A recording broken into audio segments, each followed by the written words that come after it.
What's going on, everyone? Welcome to the Season Gaming Bitcast, episode 334. I am your host, Ainsley Bowden, joined this week by my regular co-host and friend, the lawman himself, along with a returning guest who you may recognize. But we'll start with the lawman, Hogue, our friend. How we Hey, doing? I'm good. How are you doing? I'm okay, man. Got a couple days off of work, so that's always nice, and way too many good games to play, so I can't complain too much, you know? I know you needed it, and I know people think Yeah. I'm just tromping around the internet angry at the world and everything else, but I'm not. I'm in a good mood. Being angry at the world and being critical are two different things. It's fair. It's fair. We'll get into it. Obviously. We will. I know. I'm trying to keep quiet. I don't want to launch into a tirade. Yeah. And returning, of course, one of the regulars around here, one of our Season Gaming senior contributors, and the reviewer of South of Midnight, which we'll obviously be talking about this week, is our good friend Eric Bizanson. You know him as Mr. Game Positive. How we doing, my friend? Hey, what's going on, everybody? I also am in a good mood, not angry at the world. I'm only angry at a very specific part of the world. I was going to ask you, Eric, if with a appellation like Game Positive, do you feel obligated to be more positive than you otherwise would be? You know, that is the case, but there's this double-edged sword, because anytime I'm even slightly negative, I always get pushed back, being like, "I thought you were supposed to only be positive." So it's kind of, yeah. It's my name though. I'm stuck with it. So There you go. I'll be positive. I love the game collection behind you. Eric and I are always representing the physical game fam over at Season Gaming. So, you know, got to shout it out. Also, Eric is known as the only Nova Scotian who was playing the wrong sport for his entire life. We are slowly correcting that, and he's finally gotten into hockey. So we've got him where he's supposed to be. He's getting there. So let's go.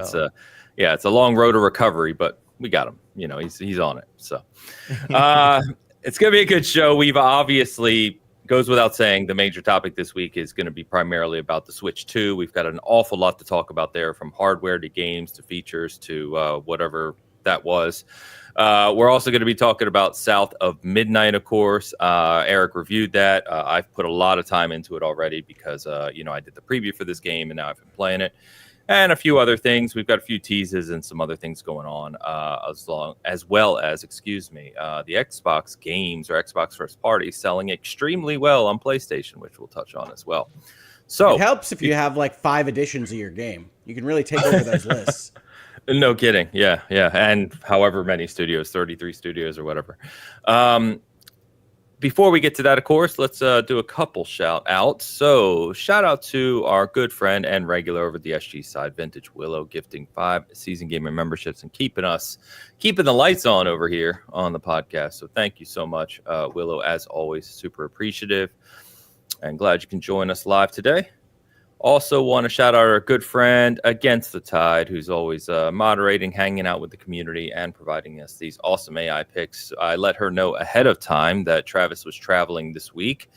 He will be back next week, but Eric was jumping in, and so she took care of us. And, of course, with the Minecraft movie being all the rage right now. It really is. It really is. No jokes. That was not a joke at all, but she went full Minecraft with us this week. Eric, I got to say, you coming pretty strong here, my friend. Let's go. I have a very blocky head. I fit right in. Chiseled jawline. You guys do. I like how you both have chiseled jawlines, and I still have the big round head. You know, it worked out.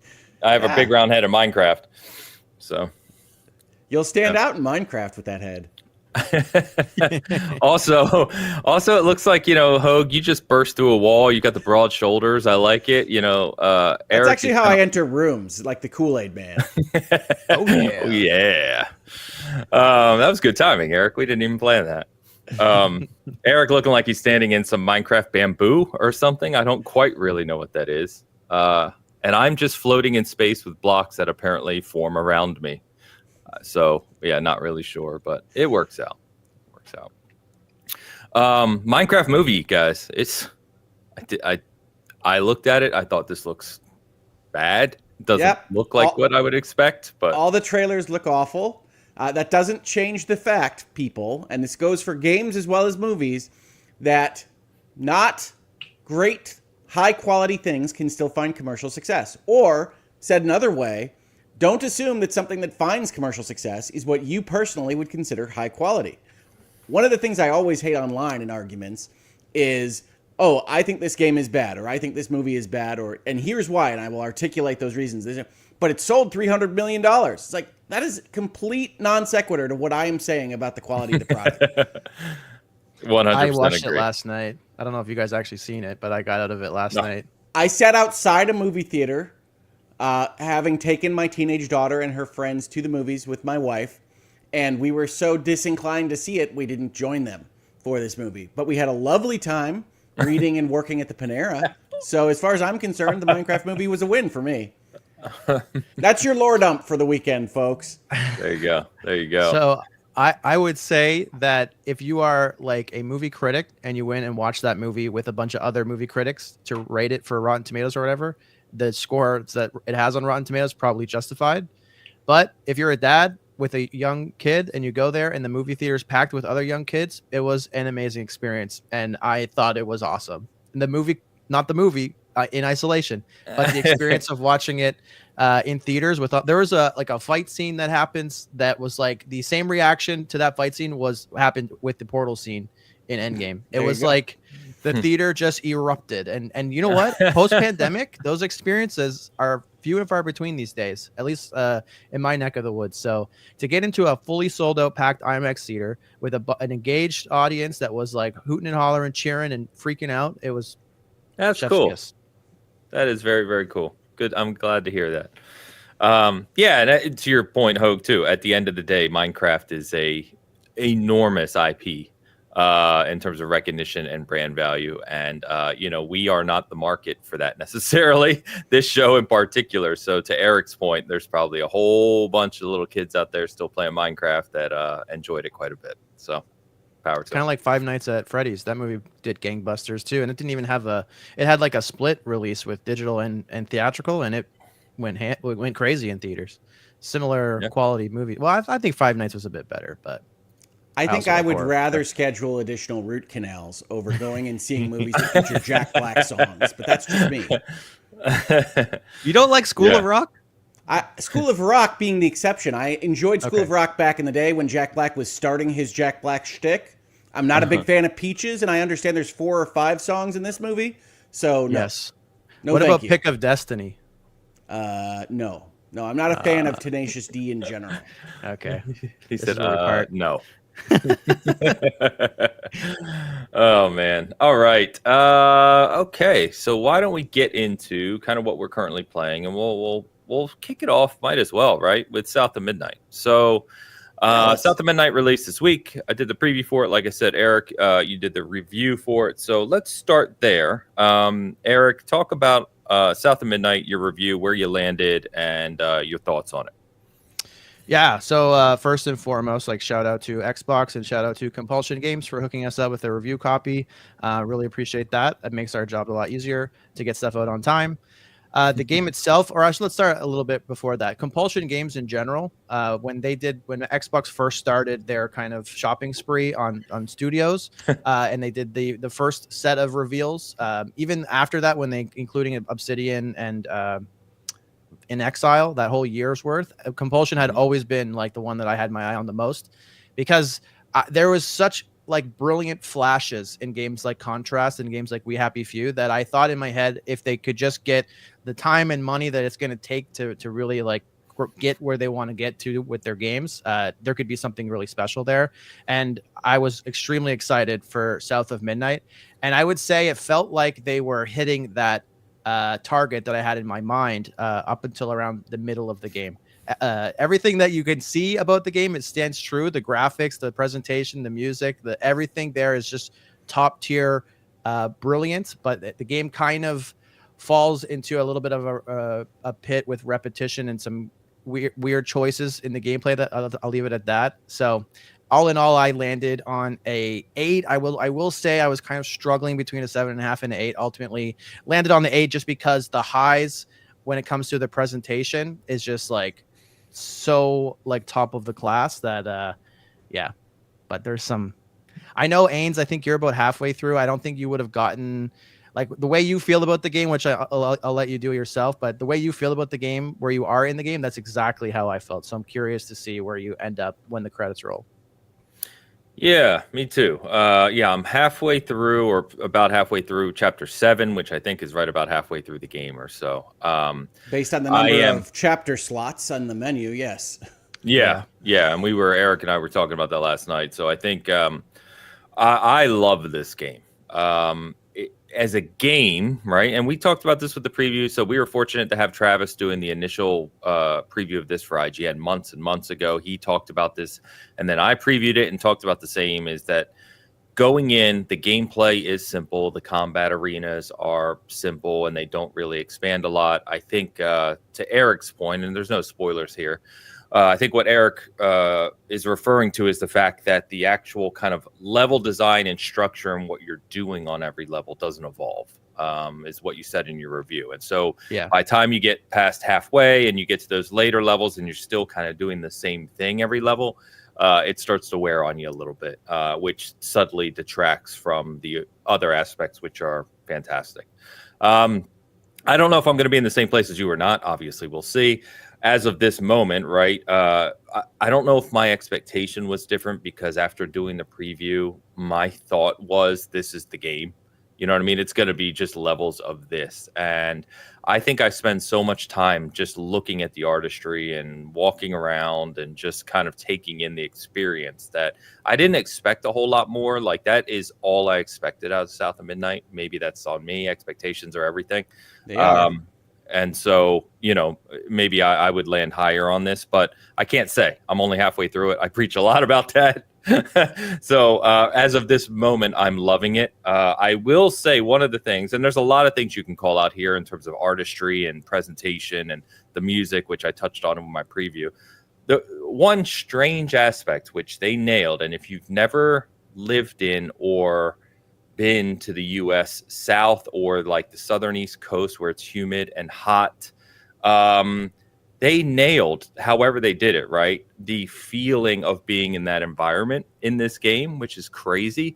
There are bug sounds and creature sounds in this game that I thought were happening outside because we have, I don't know if you're familiar with cicadas. Some people are, some people aren't. Cicadas are extremely loud and they start around later this month here in the Kansas City area, but worse, you know, in those more humid kind of hot areas. And it's hilarious to hear like the frogs and the cicadas and the bugs and everything. And they just do a really good job of kind of like turning that setting into a work of art. And I love that about the game. And I love that Compulsion felt they could do that and take their time to do something different, or unique, whatever word you want to use. I had talked about the nature sounds last week or the week before in Shadows being really impressive, especially the seasonal changes to the sounds. And I agree that however they did it, and I think sounds are a major factor, South of Midnight does feel hot and humid. It does. It does. And so that's really impressive to come out of your TV screen. I think there's a lot that's really impressive about this game. I will say, despite what I said at the beginning of this video about not being angry at the world, I mostly think this is a terrible game. And I want to couch that for a second with the notion that games, as a unique piece of art, are comprised of different things. So the artistry here, the graphics, the animation style that they've chosen to use, which is primarily prominent in the cutscenes, the kind of stop motion cutscenes, the desire to talk about folklore and folktales in the South, which is not something that we see a lot in video games, is all wonderful. All of that drives you forward. You want to see what the next thing is. And I love that part of it. But games are also comprised of the actual playing of them. And I don't find the movement through the levels or the level design to be compelling. And I certainly don't find the combat arenas to be compelling. So when you talk about actually playing this thing, I think Compulsion would make an excellent short film or a movie or a comic book or a TV show using this or anything else that they've done in We Happy Few or Contrast or anything else. But I do not find them to be a good video game developer. I do not enjoy the practice of playing their games. And South of Midnight was one I hoped would be a little bit better. It is certainly smoother. There's more money and resources behind it than their previous efforts. But it just doesn't try to innovate. It doesn't try to surprise and delight. it doesn't try to make your combat experience interesting. And when you've made a game that is primarily combat arenas and maneuvering around environments, I do have an issue with that because I only have a certain amount of time to spend. And even though I love various aspects of the art here, the poetry, the lyricism in this game, I don't love actually playing it. And so that's a problem for me. I view it as an absolute swimming in 7-7, the pinnacle quintessential 7 of there's something to like here. There's something that people could connect with, but it's not a great experience, especially if you don't. Yeah, I agree 100%. I would say I 100% agree that the gameplay is not compelling. I just have like another level before I get to terrible. Like it's like competent. I think there's a level between compelling and terrible, and I would call that competent. I would say it's competent throughout. It just never evolves, and you just are doing a lot of this. Well, you are literally doing the same thing over and over again. I think there are some like moments where you can see some game design chops and some variety coming through, specifically in the boss fights. But yeah, I 100% agree that it is. I had it at a 7 almost the entire way through, and it was like the last second I bumped up to an 8 just because I thought that not only was it good art and great art and great audio, but I don't think there's anything that's quite like this. There isn't. That's true. Yeah. And that's why I kind of gave it that extra little bump to get it to an 8. But I was talking with Logan over at XCP the whole time, and I was like 7. Like the whole way through, I was saying 7. And yeah. So I pretty much agree with you. Yeah, and we talked about it. You know, Eric, to his credit, was kind of talking through that with us, as you do, right? In a review and an outlet, and we were kind of talking through the expectations there. So, again, I'm not disagreeing with you guys at all. In fact, I think most, if they're being realistic and honest with themselves, I think most people playing this would agree with the criticisms that we've raised. Travis raised the same criticisms when he first played it.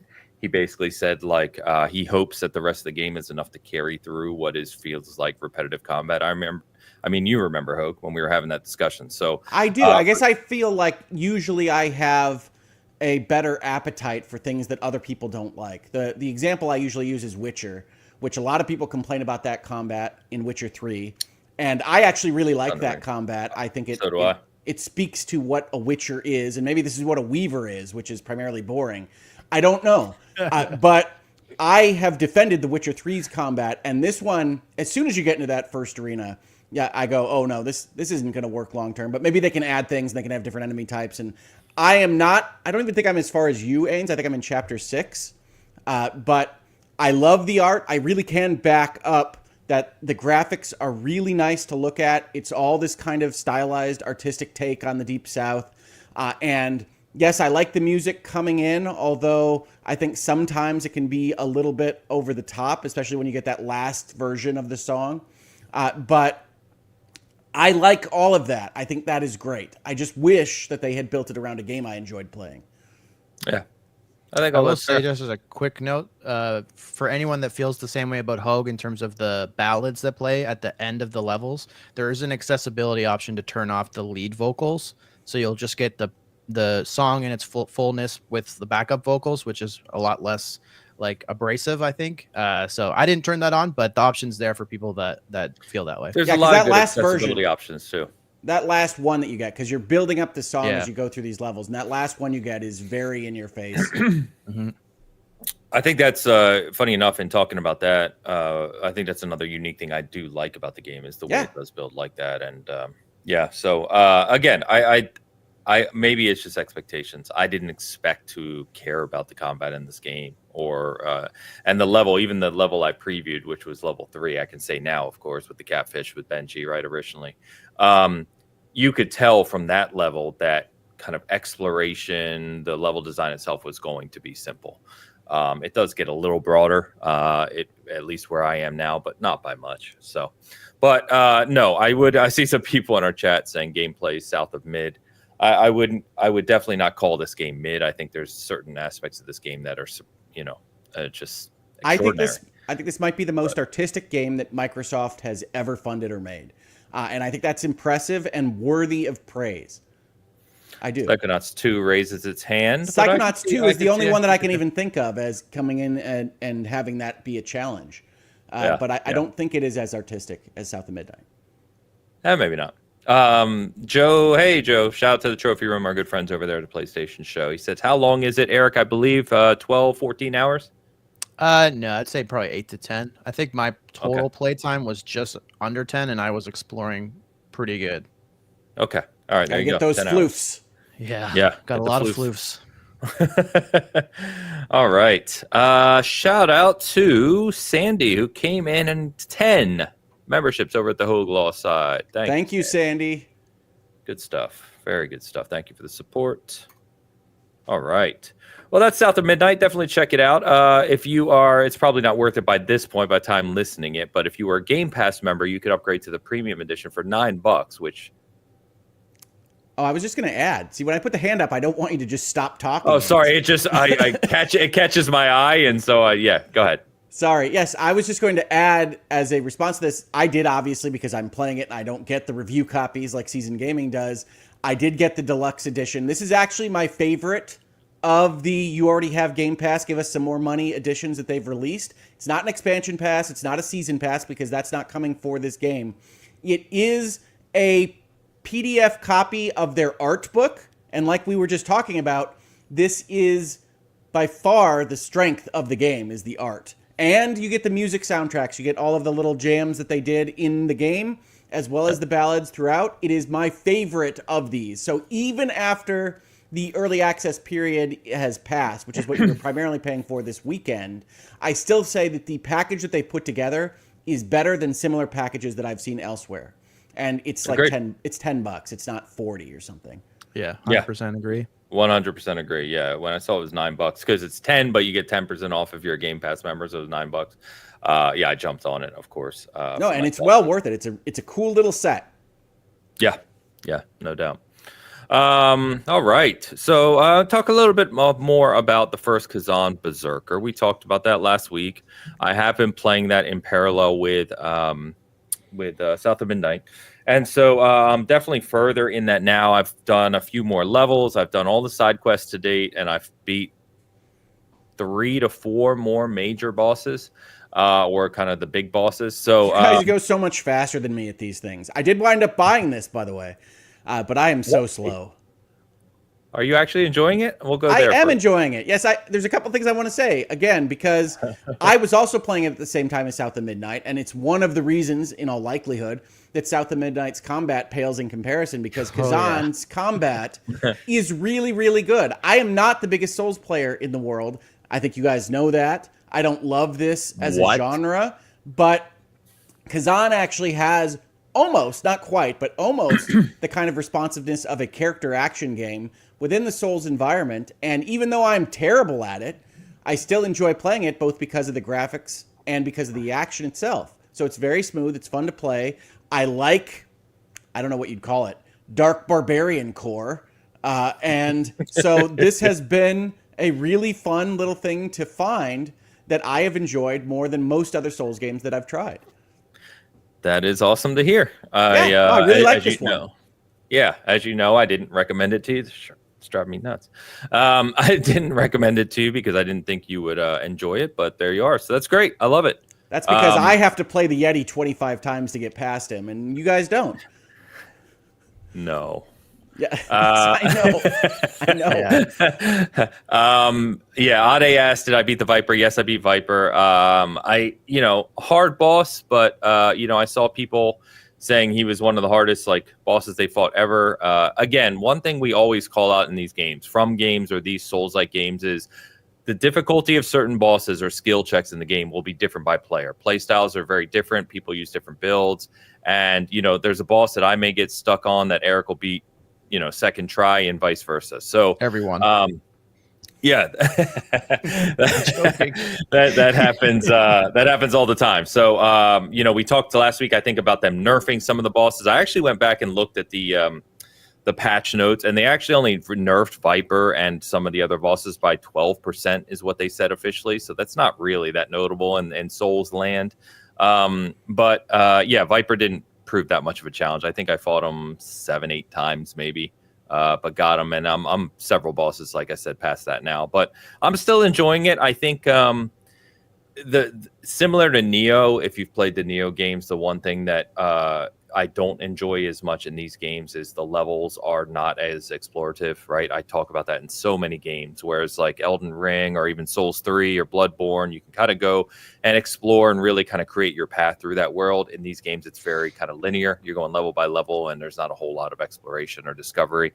But the combat's great. The boss design is great. There's some really good music. I like the set building of the loot and some of the combat variations you can do. I like the fact in particular, if you're a Souls player, that they separate out your stamina more aggressively than just light, medium, heavy.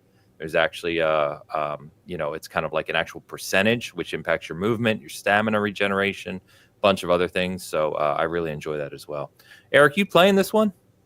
I played the demo and a lot. Like I beat the last boss in the demo with all the different weapons in the demo. I didn't get to it yet because I knew I had South of Midnight. I'm still trying to get through Shadows. It's probably it's in the same pile as Kingdom Come, where it's like as soon as there's like some time to breathe, I'm gonna pick it up.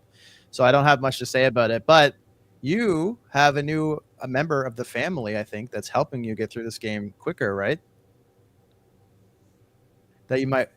Sorry, I was typing in the chat. Yes, I did buy a PlayStation Portal. These guys want me to talk about it.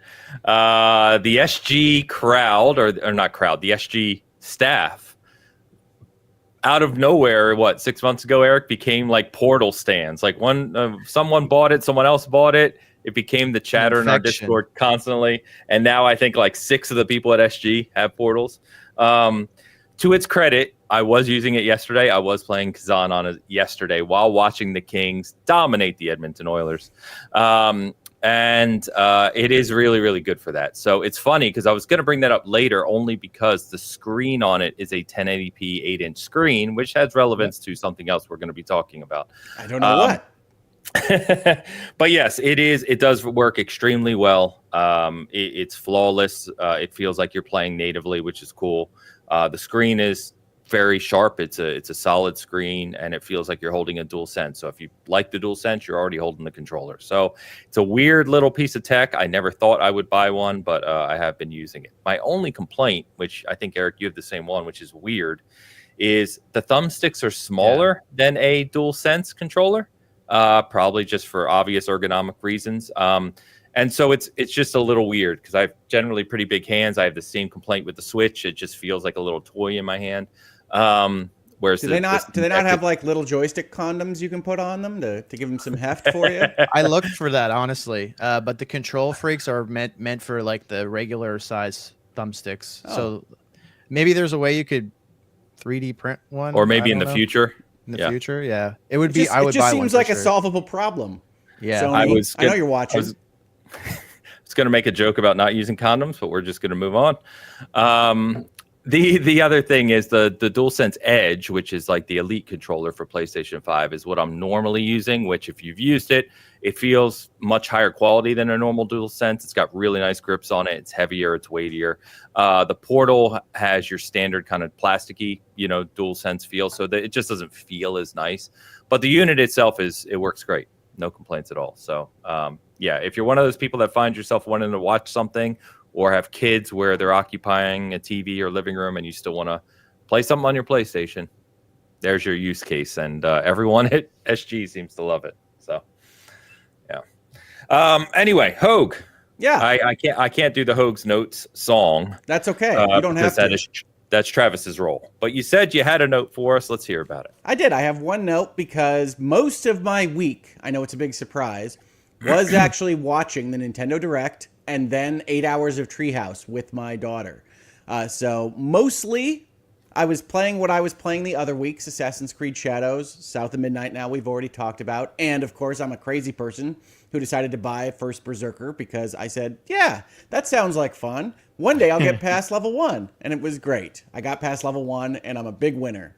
But big winner. I am. So I don't want to interrupt you for the game you're going to talk about, Hogue, but the demo of Berserker goes through the first 2 levels. Yes, I bought a game that I am not past the demo of. Yes, that's what I was going to say.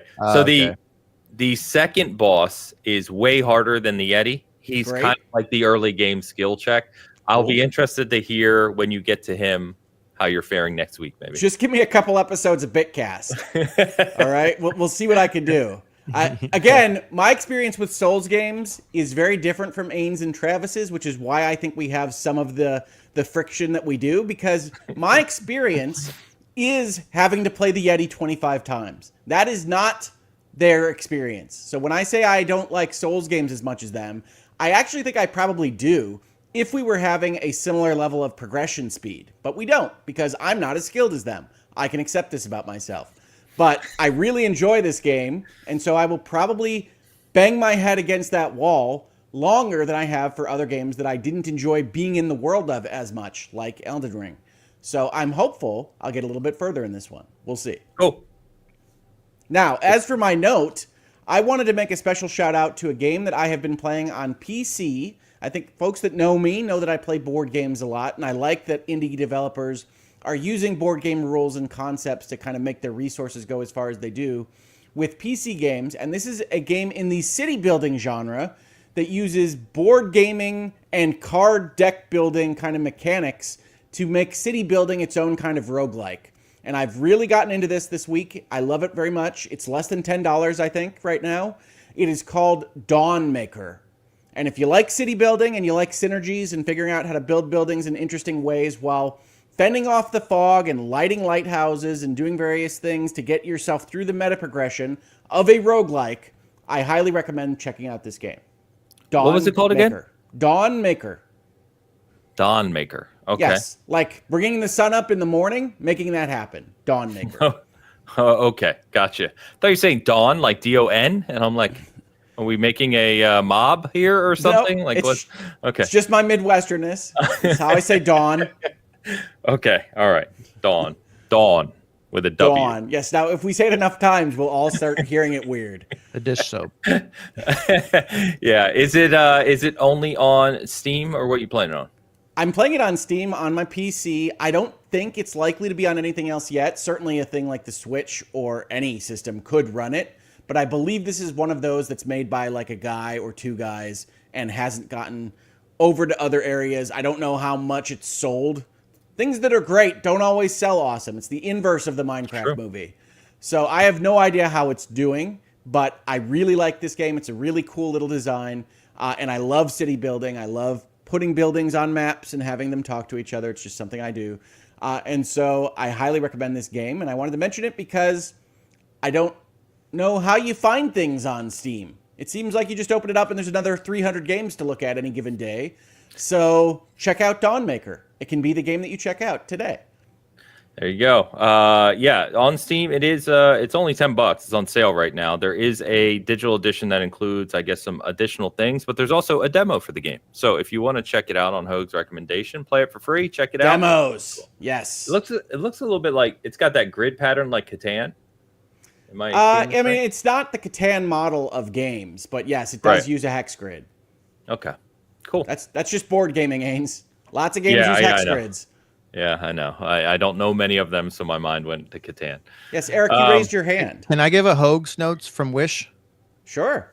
From Wish? Or Temu? A low-budget Hoag's note? Knockoff Hoag's note. Midnight Murder Club. I've been trying to get people to play this since it came out. It's a second-party PlayStation Studios game. It is very fun, and it's literally free if you want to play with me. Please, somebody play this game. For real, though, it is from the people that made Knockout City, which it was a great game, I think. The dodgeball game. Criminally underrated. It is I would describe it gets described as a first-person shooter. I would describe it as a party game. You do shoot in first person, but it's not like sweaty at all. The concept is you and all your friends are in a murder mansion. It's completely pitch black. You have a gun and you have a flashlight. The flashlight helps you see where to go, but also gives away your position. And you have to just kill each other.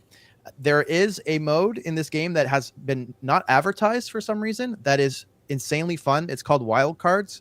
And at the beginning of the game, everybody gets dealt basically a hand of cards straight out of a Game Genie that like mods the game in crazy ways. Some like give people big heads. Some will make it so that if you stand still for too long, you catch on fire. Some will make it so that your flashlight is like this huge wide beam. Like it just mutates the game in a bunch of different fun ways.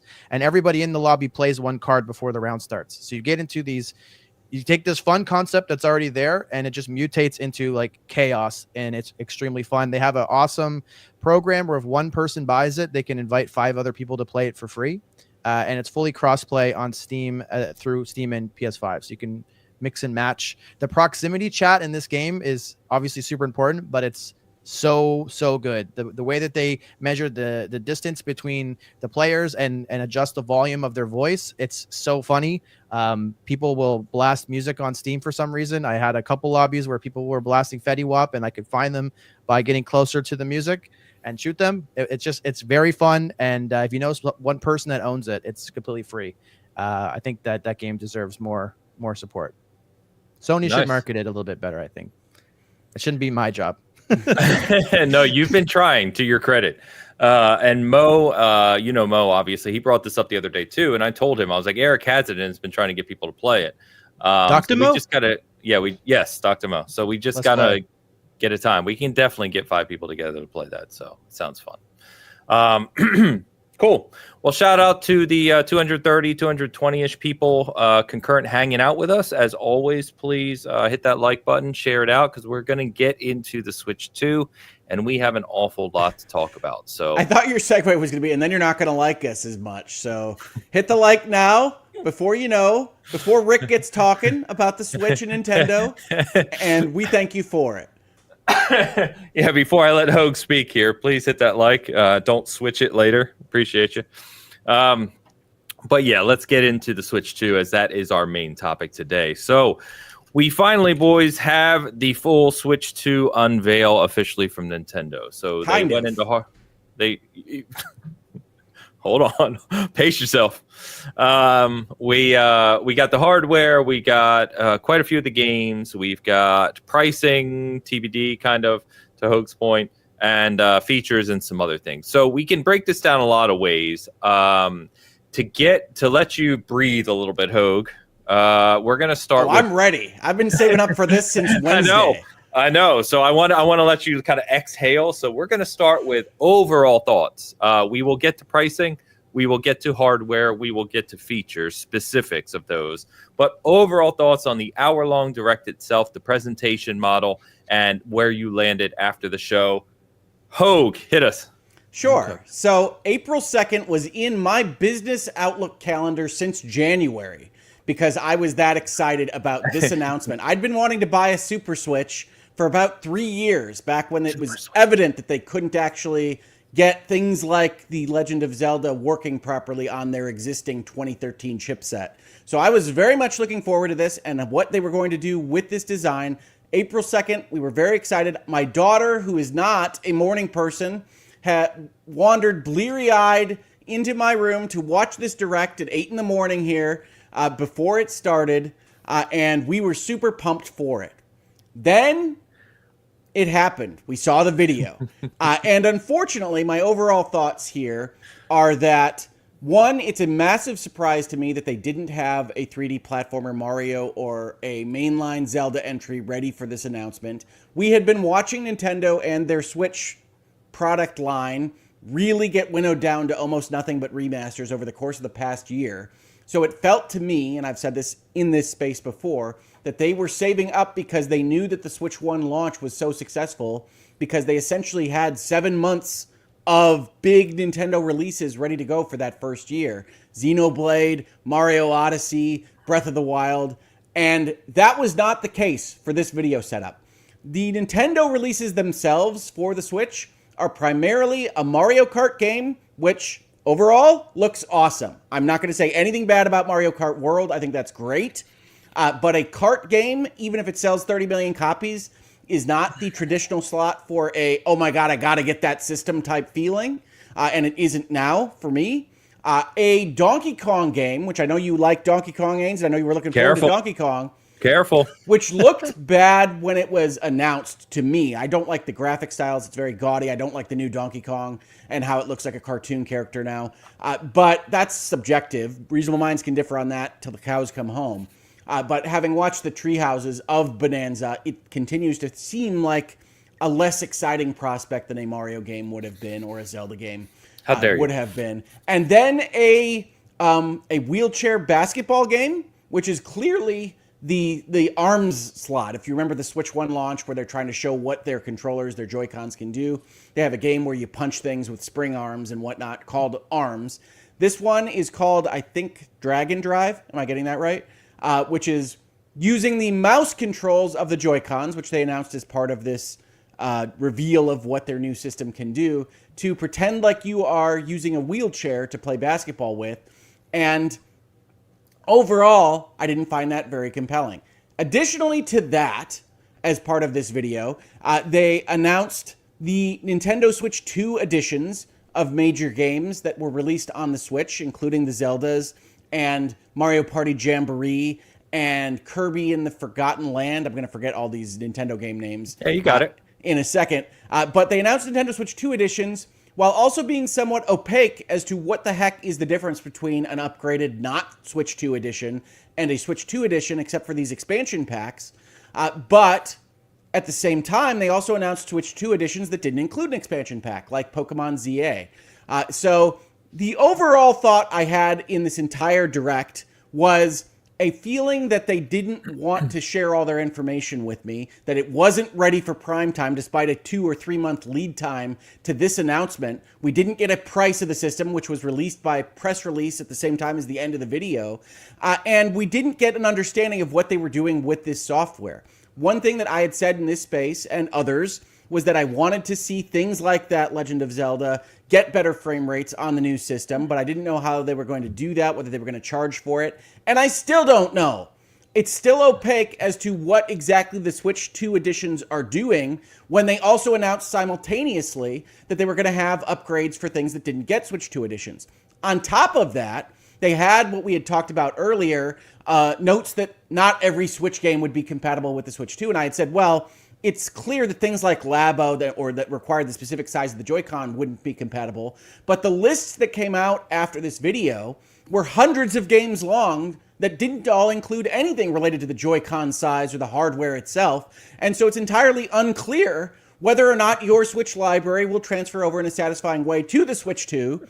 At the same time, it's unclear what you'd be paying for in terms of the upgrades to a Switch 2 edition of half these games. So at the end of the day, the overall feeling was they didn't deliver on the games that the biggest demographic and audience for this system would want. Things like Animal Crossing or Mario or Zelda. Certainly the ones that, again, I have a cheat code because I have my daughters in the room watching this with me, were so disappointed not to see, right? So they moved away from those, the mainstream games. They had a big, long section in their video about third-party support, which I understand as a business person, why you're trying to establish that third parties weren't on board with the Switch 1 and now they're on board. Hallelujah, great.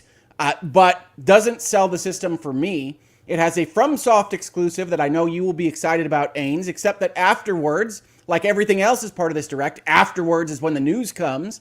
It's a multiplayer game and not a FromSoft game as we're used to seeing. And so immediately discount your hype there. Realistically, the video of the Direct is look at these things, get excited about Mario Kart or Donkey Kong or FromSoft games, and then we'll tell you all the reasons why you shouldn't be excited after the fact. So overall, very disappointed in the Direct. I went from a must-buy, definitely pre-ordering this, get my computer ready and have multiple typing interfaces to make sure I get a pre-ordered version of this, to maybe we don't need it, which was only somewhat buoyed by the Treehouse, which actually showed better gameplay footage, explained better why this might be a worthwhile system. And I skipped the biggest thing that actually offended me about this Direct. So we're going to go back. We're going to loop back around for it because I don't need to breathe, folks. We can do this all day. And that is that in the middle of all these announcements, they announced that they were going to have what they call a welcome tour app, which looks for the world like a pack-in app explaining to you why you should feel good about this $450 or $500 you just gave us. And instead of packing it in to explain why you should love this piece of plastic we just sold you, they are selling it separately. And this gives you the feeling, as it did in the immediate aftermath of when they said this during the Direct, that they are penny pinching, they are scrounging, they are foraging for money in your pockets. And it reminds me, and anybody else that is familiar with this probably will remind them of this as well, of Disney World right now. That everything is extra pay, everything is where can we find more money, and it really negates any goodwill you might have for the brand when they say, look, This thing that we're going to have museum pieces explaining how your rumble works in your controller, we're going to charge you extra for, because the $450 wasn't enough for us to slap in this digital code. Oh yeah, Sony can release Astrobot Playroom for you and you can feel good about your PlayStation 5. We don't care. We're not Sony. We're freaking Nintendo. Those idiots make TVs. We don't do that. Pay us our money. Love Nintendo. How you feeling? I'm good. A little better? A little better? Well, I'm a little lightheaded. I wasn't breathing well.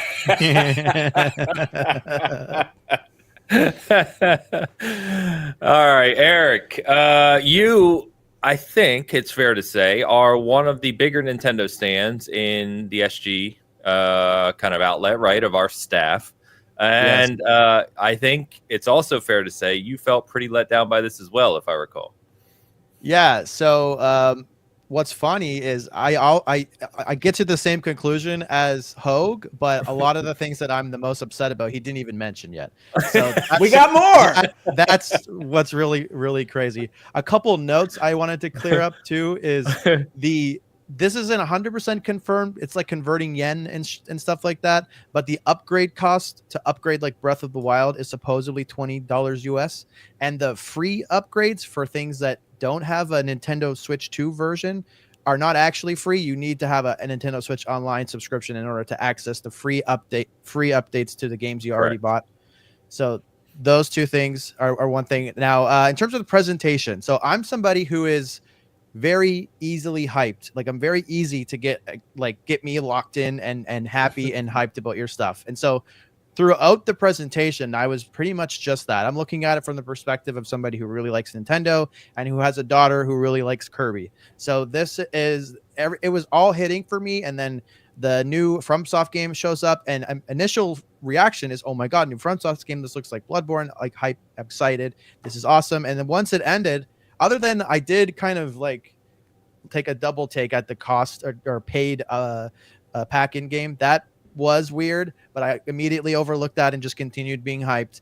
And by the end of the presentation, I was like, this is awesome. I'm getting a Switch 2. And then I went online, and then all of the fine print started to make itself known. And yeah, it completely derailed my feelings about the Switch 2.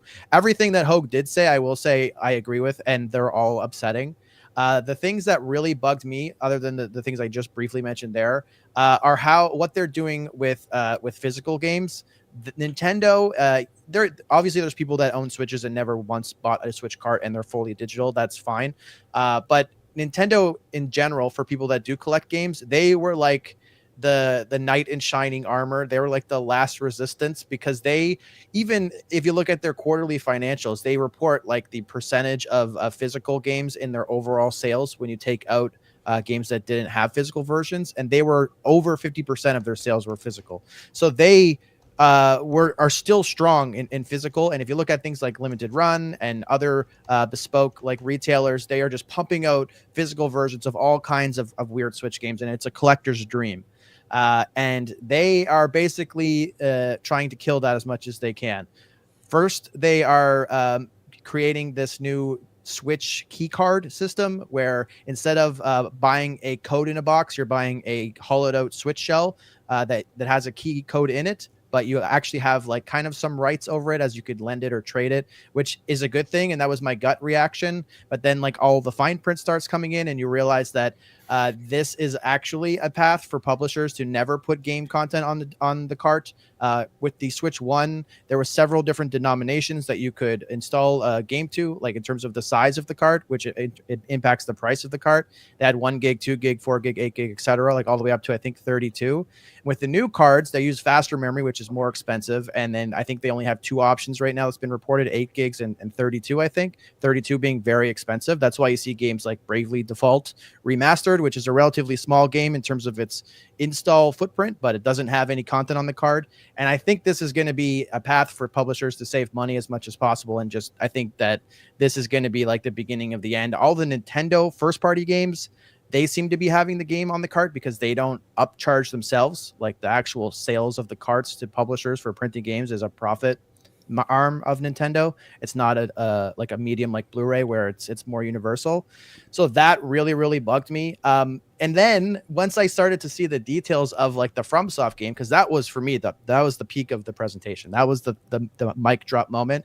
Yeah, and that was a big thinking, announcement for industry wise. As a gaming announcement, that's huge for Nintendo. But my daughter could care less, right? Like that's when we get to those announcements. This is what I was talking about when I say Nintendo was not bringing what my family cared about in these announcements. But I agree with you completely. You announce a FromSoft exclusive that looks like Bloodborne 2 in all but name. That's a big deal.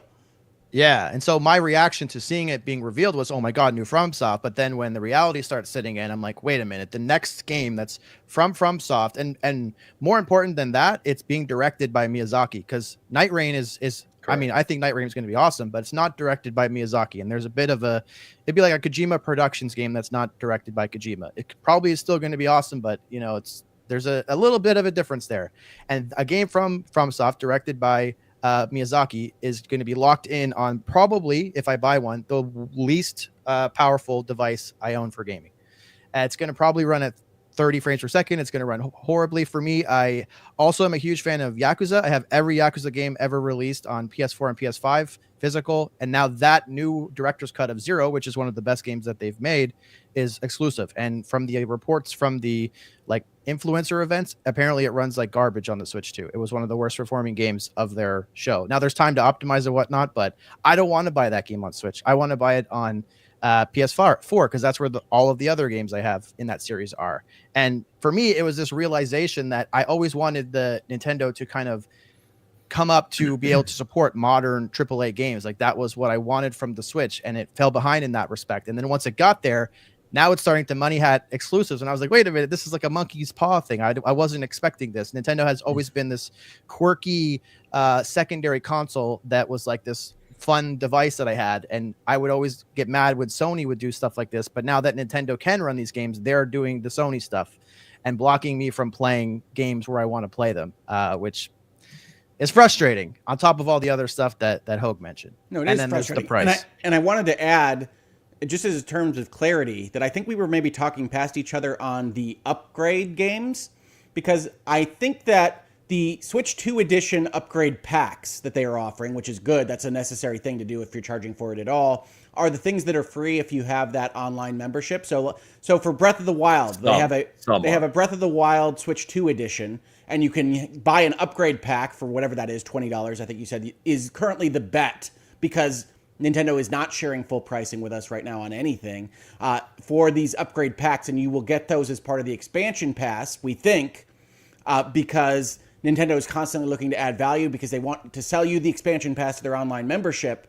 But I'm specifically talking about games like Link's Awakening, games like ARMS, the ones that are on the list of these will run better on the Switch 2, even though they're Switch 1 games. Those are going to be free, but we don't know what the upgrades actually are for those. We don't know what is the difference between upgrading through a Switch 2 edition and not a Switch 2 edition. And it matters if you're going to charge us $80 to buy it again, or $20 for an upgrade pack, or ask us to be subscribed to your online service.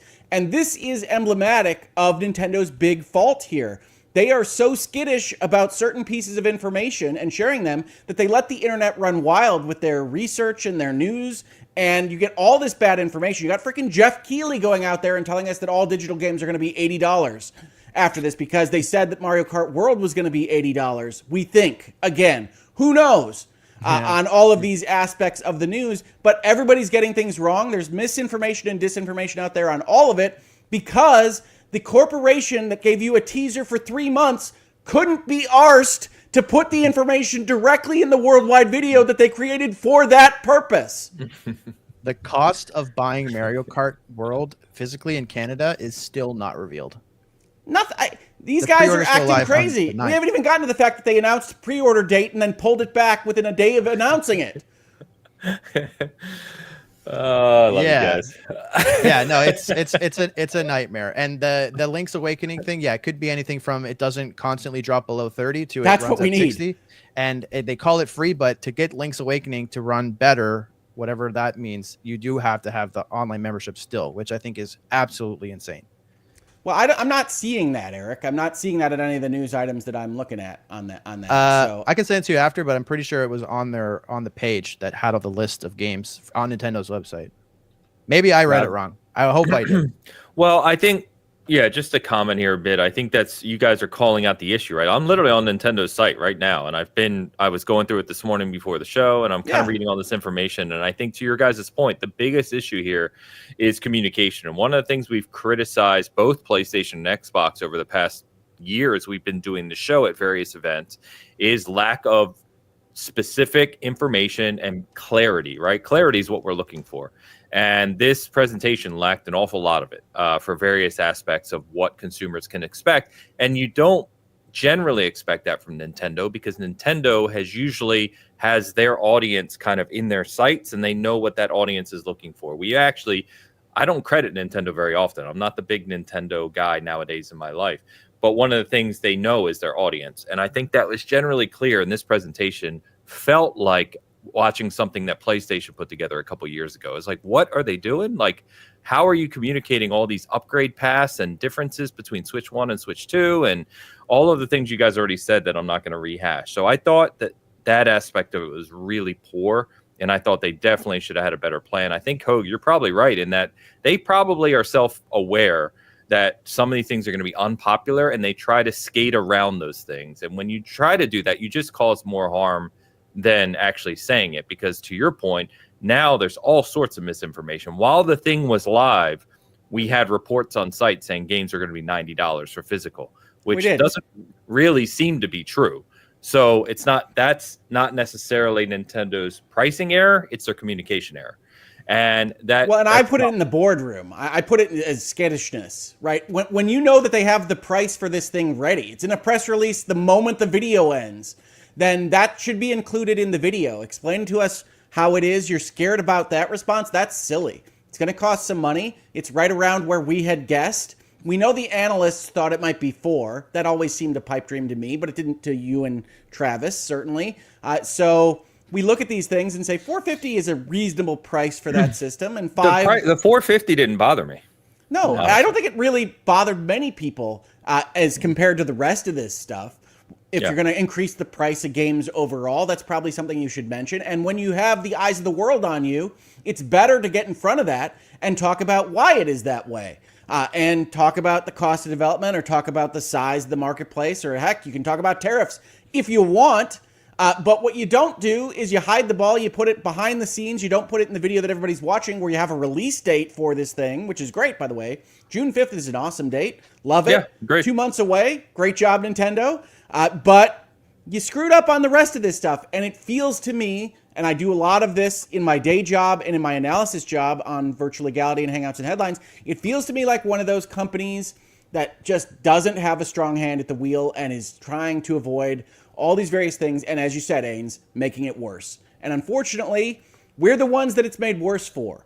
The consumers, the people that love Nintendo. I want to be in here talking to you about how cool Mario Kart World looks, because it looks cool.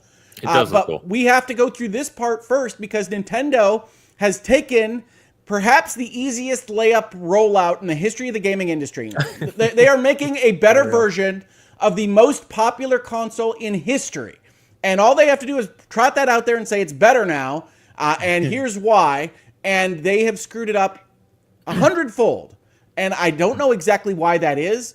I don't know the corporate leadership at Nintendo. I don't know what changes have been made over the last 8 years. But it does feel like whatever was the guiding force behind the Switch launch is not the guiding force anymore, and that they are out of practice in dealing with communicating with anybody in the marketplace. I have a clarity update. I did find an article on Nintendo's website. It took me a little bit, but there was some confusion on my part. So the paid upgrades that you normally have to pay for Breath of the Wild and Tears of the Kingdom can be free if you have a Switch Online Plus expansion pack members. Yeah, they're trying to move those. I'm literally looking at that right now. Yep. So that, I guess, confused me. I'm sorry, I'm an idiot, but that is I mean this. I mean this sincerely. This is not about you or anybody else being an idiot. This is a massively complicated transition that didn't have to be this complicated, with multiple tiers of transitioning software, and they are not bothering to explain to you the difference or what it costs or what you should be thinking about for a product that they are releasing in 2 months. That's not on you. That's on them. And keep in mind, right? We're 3 guys who kind of game a little bit. That's true. We're not the naive, people that a lot of these consoles and games will go to. And I think what we need to touch on too is the fact that even if you didn't watch this presentation, let's assume for a second you don't pay attention to the industry at all, right? And you go to buy your Switch 2. You go to buy your Switch 2, let's say you're comfortable with the $450 or whatever the hell it's going to be in the US price eventually, right? We'll get to that. But let's say you buy your Switch 2, you go to buy your games. I think a lot of this stuff is going to happen in real time to you as you're just going to play your Switch 2. And that's where it gets really confusing for your casual fans, right? It's like, I've just bought a cartridge at the store. What's it mean? It's a game key and it's got this big banner on it. And what do you mean I have to upgrade to play the better version of, Breath of the Wild on my Switch 2? And those things are going to become really confusing really fast for a percentage of that audience. And I think, they could have made that very clear here and they didn't, to your guys' point. But yes, I wanted this direct to give me the roadmap of what does this ecosystem look like. And I feel like I got half answers on everything or no answers on some of the things that were really important to me. And that felt bad.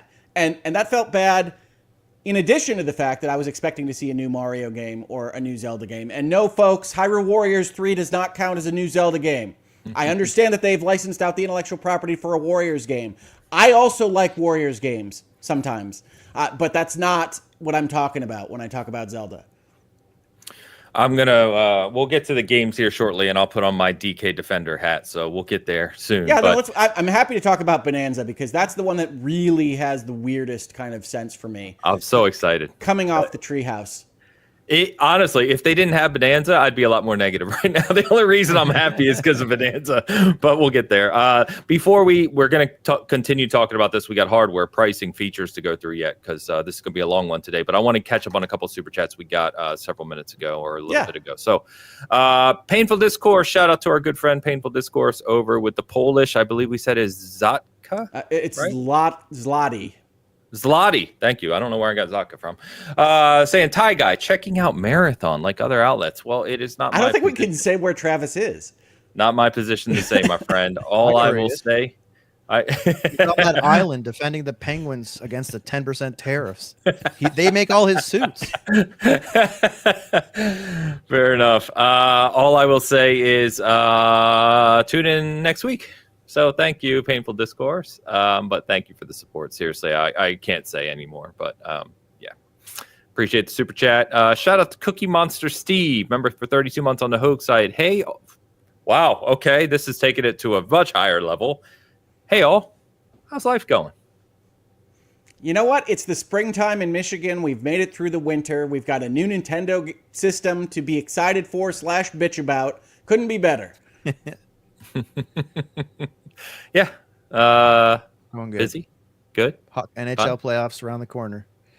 See, I told you. He's come home. It's so good. He's right. NHL playoffs around the corner. Kings going all the way, baby. Come on. Thank you very much, Cookie Monster Steve, and our good friend Random Name with a $9.99 super chat saying, I don't think it's a lack of communication. I believe it's more of a misdirection by Nintendo. But if they're not careful, I really feel like we'll have another Wii U situation. If they're not careful, you said, knowing what you mean. Yeah.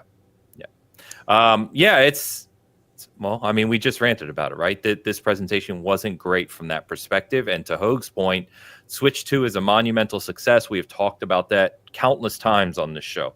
It felt coming into this like they literally could not mess this up. And somehow it feels like they fumbled.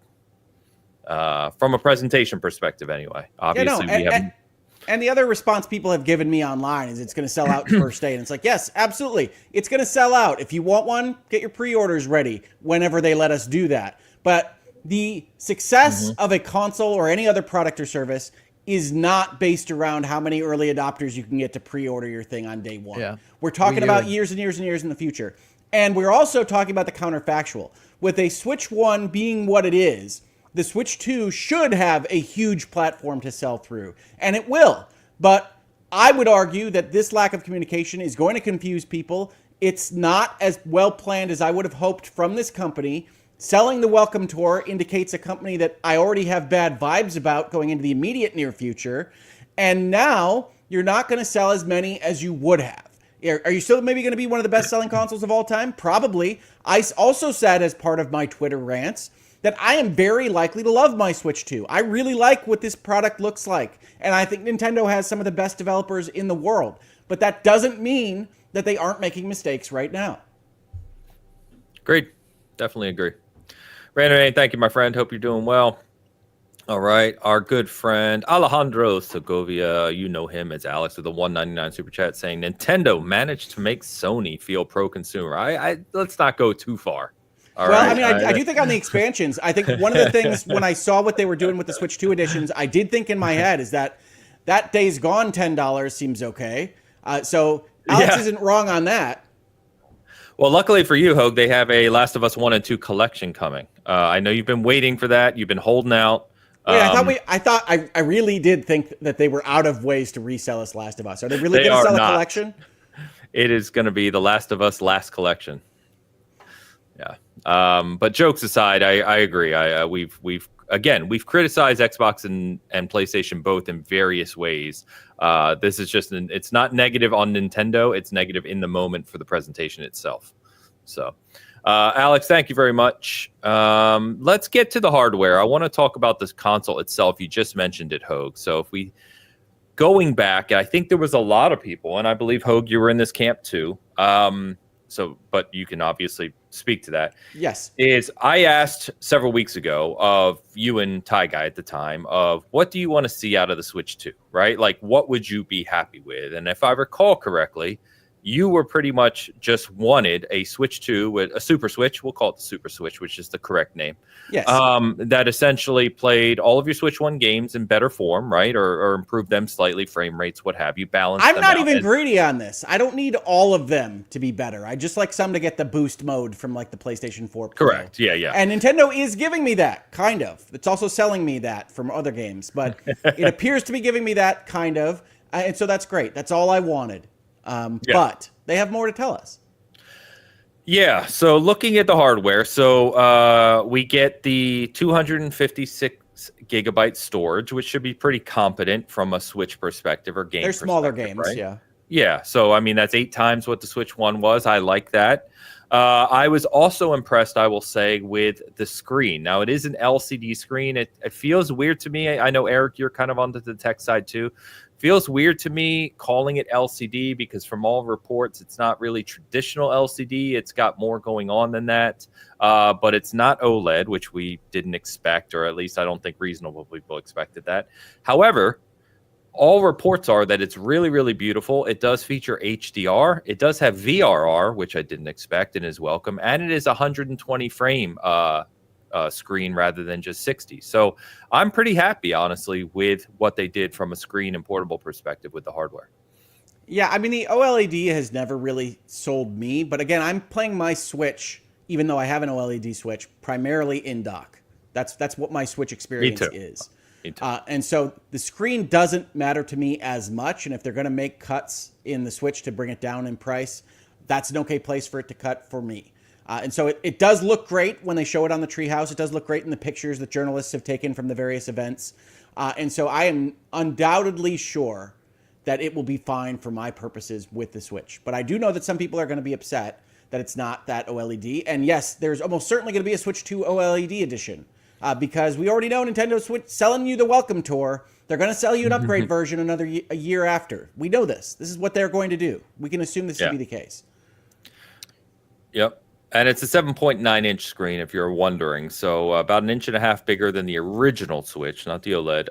It's very comparable to, like I said earlier, the PlayStation Portal. The PlayStation Portal is an 8-inch screen, so just 0.3 of an inch difference, excuse me. So you can get a good handle on that. So, Eric, what do you think about the hardware itself, man?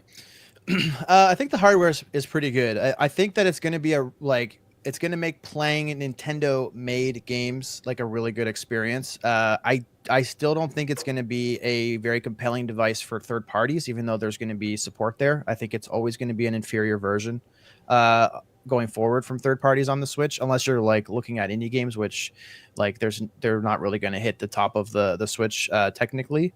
I do think it's really cool though that the dock is being like upgraded a lot. The dock is going to be able to like really upgrade the amount of like actual power that's going into the Switch. It's going to be able to run the internals a lot better than you would be able to in handheld. Yeah, I want to hear that fan. That was when they announced that it had a fan. That's the one thing I wanted to hear was show me how loud that is, because that's going to make a difference in my gaming space. Yeah, because you wouldn't like if you ran it at that power level in handheld, like the battery would die instantly. But because it's plugged into the wall, you have a fan, it can handle the heat, and it's going to be able to output more. I'm a little bit confused about the 120 hertz. I know that Metroid does support that, but Metroid's a Switch 1 game. I don't think there's going to be very many 120 hertz games. Don't expect a lot of 120 frames. Anytime you see those announcements, right? I saw that on the Direct. 4K, 120 frames. It's like, yes, in the perfect world in which you've made a game where you're only staring at the sky, then maybe you're going to get 120 and 4K the whole time.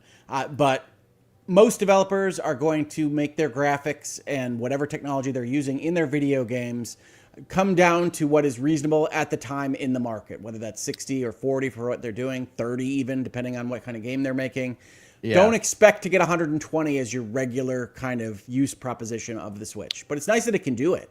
Yeah, I'm curious to see what like I know Fortnite's coming there day one, but I'm curious to see if like the other like staple esports games are gonna make their way over, like Apex or Call of Duty or Overwatch or Marvel Rivals, things that typically run at 120 hertz on like a Series X or a PS5. If those can hit 120 hertz even in dock mode, I think that would be a huge boon because it gives an opportunity for a lot more customers to start buying skins in those games and whatnot. Because previously the Switch just didn't really do it very well. I know some of those games ended up on Switch, but it was a horrible experience. So I think the dock upgrades are kind of going under the radar, and I think that's going to be because a lot of people play it docked only. A lot of people that like us specifically, like if we are not at our houses, chances are we're driving or in a situation where we're not going to be able to play games anyway.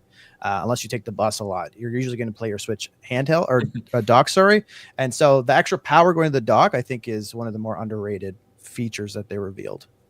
Yeah, so it's a 4K 60 again capable dock. Obviously, this is NVIDIA tech in here, which is a contrast, right, to both PlayStation and Xbox with AMD. It does feature DLSS, which is why I think you're going to see probably some of those, some pretty aggressive upscaling over time. We talked about that previously, and as other people in the chat rightly pointed out, that the reason you have VRR and 120 FPS support is so you can do things like 40 FPS games, right? 40 is nice. Yeah, which is what we've seen in some of the kind of compromised modes on PlayStation 5 and Series X. For instance, Cyberpunk 2077 runs at 40 FPS on the Switch 2. That was announced by CDPR. I can't speak to everybody's experience, but I can say on my big screen, playing a console, 40 does a good enough job at feeling like 60 to me that I love the 40 frames per second modes. Yeah, no, they're great modes. They really are. When I say compromise, I don't mean I didn't mean that in a negative way. I meant that, there's a trade-off, right? As with all things. There is. I agree with the folks in our chat because 40 frames per second modes are, if they are compromised, they are a great compromise. They are a nice spot where you get a lot of resolution, you get a lot of frame rate, and I feel good about those modes in the games that I play. Agreed. Yeah, and I think that Nintendo, from a hardware development side, impressed me more than I expected. We kind of heard the rumors about DLSS, but getting these types of modes, this type of support is clearly, I think, from a Nintendo perspective, that's a huge asterisk. Planning a little better for the next several years with the hardware, right? It gives them a little leverage in terms of being able to support more products, which we saw game-wise, which we'll get to. Well, what's interesting to me about the Direct as well on the graphics side is that I was expecting, just like the wheelchair basketball is designed to show off the mouse controls, I was expecting Nintendo to have something in the pipeline that was going to show off their power. And whether it's the art direction or just the lack of kind of a history of having that kind of high resolution game made for Nintendo, they don't have any game right now, whether it's Mario Kart World or Bonanza or certainly Drag and Drive, that shows off this big power jump. You can kind of see it when they do compare shots in the treehouse and things like that. I think the Switch 2 is going to be a system that you can be happy with the power of for at least a couple of years. But Nintendo itself seems poorly positioned to prove that to you. at this moment in time. They don't have anything that really says, yes, this is the Switch 2. You couldn't play this on the Switch. And I think that's a mistake from them. From a pipeline perspective, years ago when they would have been setting up this launch, I think they should have authorized something that really blew the doors off graphically, and they didn't. Graphically, yeah, I'd probably agree with you. I need to see some of these things in motion. Some of the reports, obviously, Metroid Prime 4 Beyond is a Prime 4 looks Switch good. 1. Yeah, and people have said like when you play it on the 4K 60 docked, right, it's super smooth and really nice. So we'll see. But I think again, going back to the original price announcement, and we'll touch on that here in a second. But $449 is I was fine with for what you're getting from a hardware perspective. And $499 with Mario Kart World bundled in, of course.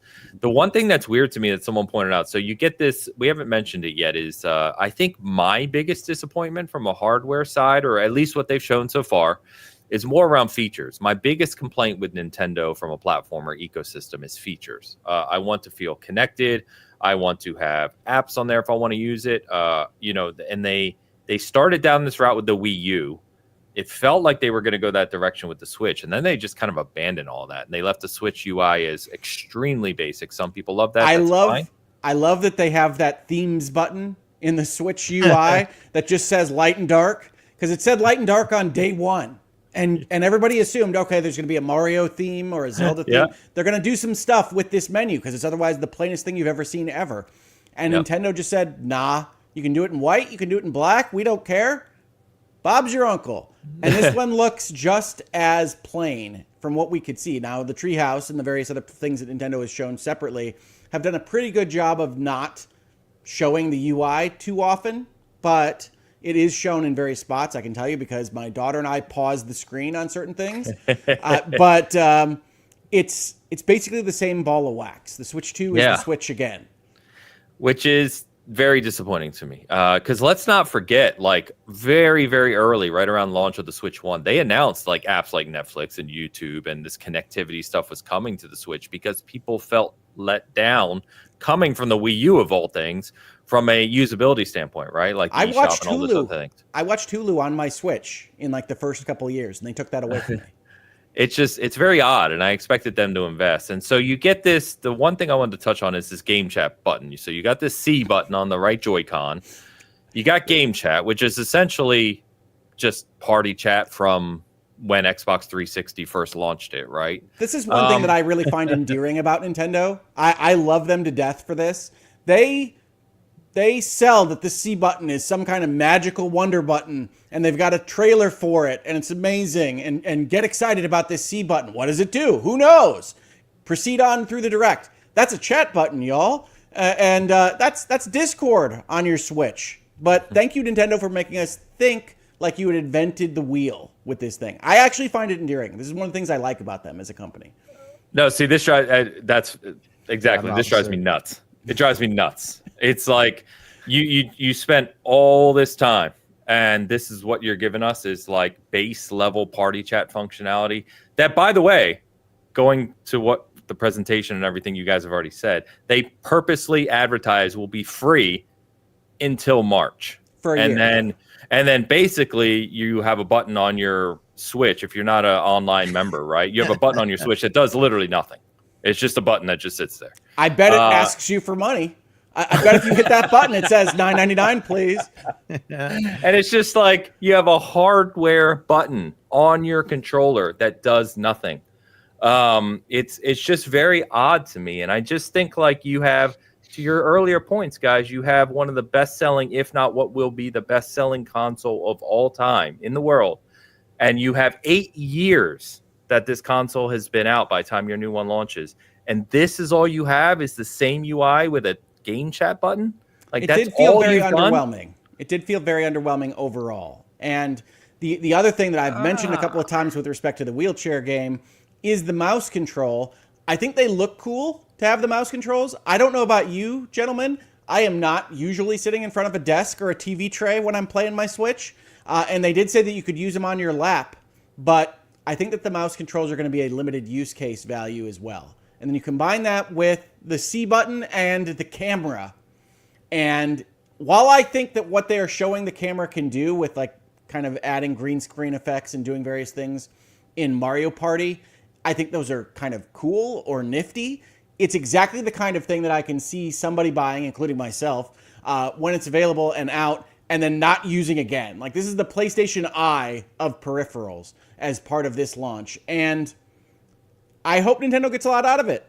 But it's just not compelling at this moment in time. They needed some kind of massive system-selling graphical showpiece game.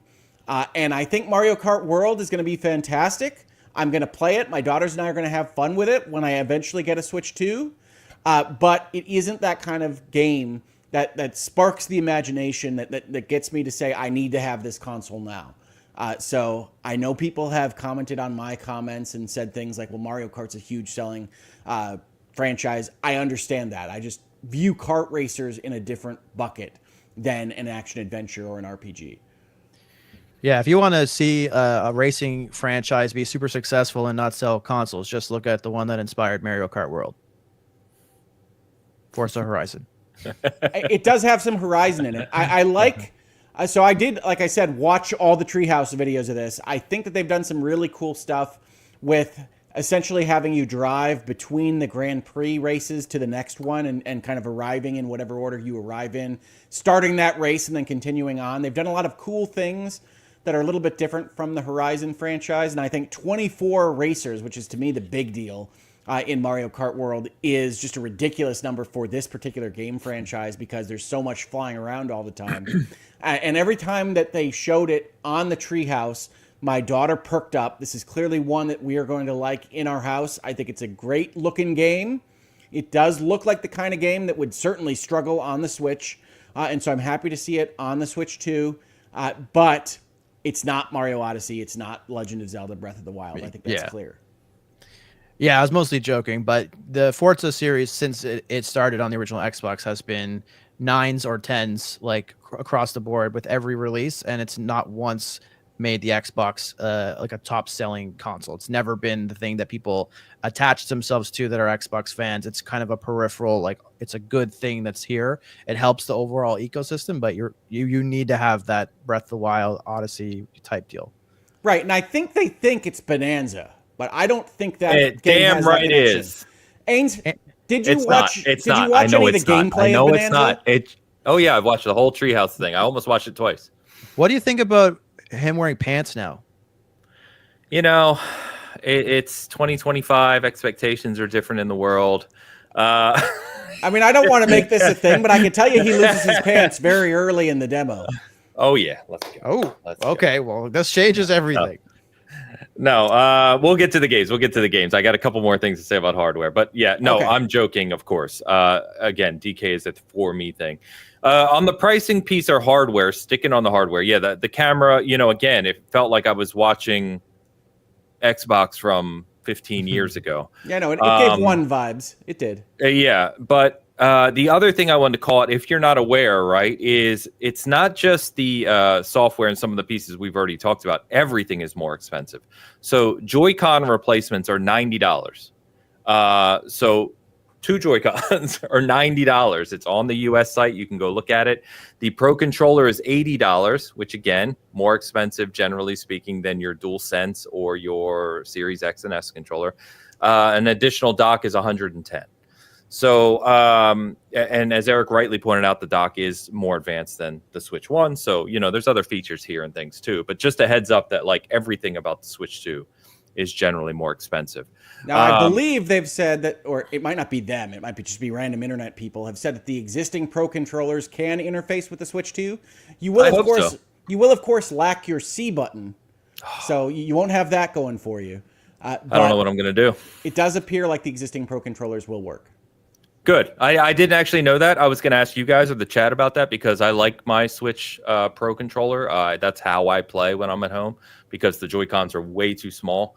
So I'm excited about that at least. That's good. Now, the one thing my girls did ask about the Joy-Cons was whether they fixed the drift issue, which we have tons of garbage Joy-Cons in the Hogue House with devastating drift. And I can't believe that they didn't dedicate a 2-minute section of their Nintendo Direct to say, we solved this, or here's how we solved this, or anything in between.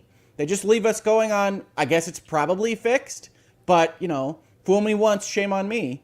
So we'll see. We'll see what happens when this thing is actually launched. But we are hoping that the new Joy-Cons do not have the same issues as the old Joy-Cons. Well, if they announce that it's fixed, then that means they're admitting it was broken, which I don't think they want to do.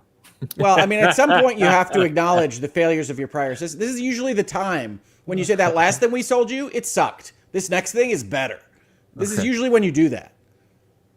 Usually, not Nintendo though. Not Nintendo. Nintendo's going to its own drummer.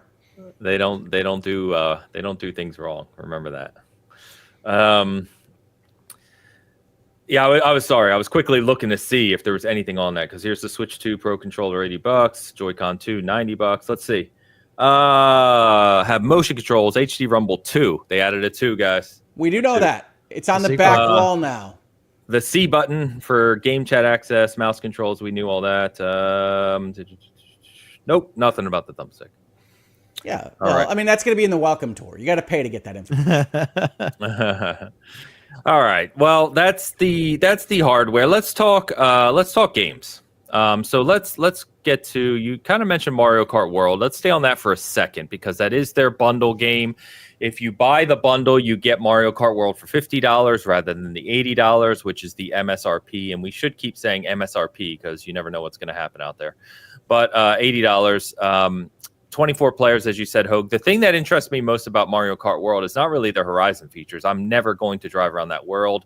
That's probably a kit thing that they'll do together. That's not for me. But the elimination mode, like the online elimination mode, which is like, Eric and I are competitive guys. So this is what kind of stuck to me right away. It's like, all right, I get to finally race online, a competitive mode with 24 players. That interests me. I have opted into, on the Nintendo site, you can opt into for when pre-orders go live. I've opted into the bundle for that reason because I do love me some Mario Kart. It is going to be a gangbuster seller. There's no doubt about that. Yeah, no, it looks fantastic. And it looks great. Yeah, I like the new animations. I like that it seems pretty fully featured in terms of courses, characters, all that. Because Mario Kart 8, over the several years that it evolved, right, from the Wii U on, I still have that for the Wii U, funny enough, Mario Kart 8. But, it's got a tremendous amount of tracks and characters and everything nowadays. So, it's good to see that world seems to be pretty fully featured right out of the gate. It does. And I think the knockout mode sounds awesome. It's this kind of transcontinental road race that looks like the longest thing that you've ever imagined in Mario Kart, where the last couple of people are eliminated as you hit checkpoints. It seems like it'll be a big winner for them. It looks great when they played it in Treehouse. And I think Mario Kart World is the best thing that they've shown. But it's one game and it's a kart racer. Great.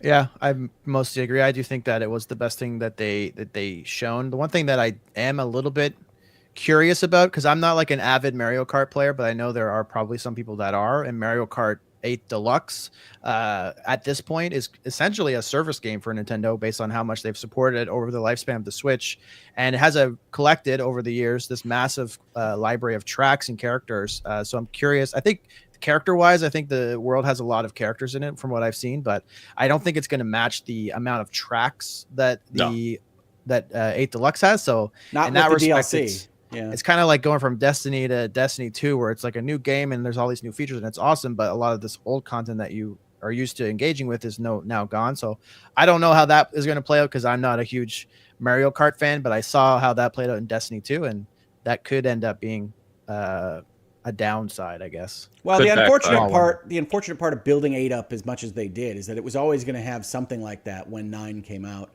And I think World seems to have a huge number of tracks. They only show the map very briefly when they've showed it in these games. And they are doing a separate direct for World, I think, in a couple weeks. So they appear to be holding back, and this is a part of the Treehouse as well as it was a part of the direct. They appear to be holding back major information about World, major information about Bonanza, certainly major information about Beyond, Metro Prime 4.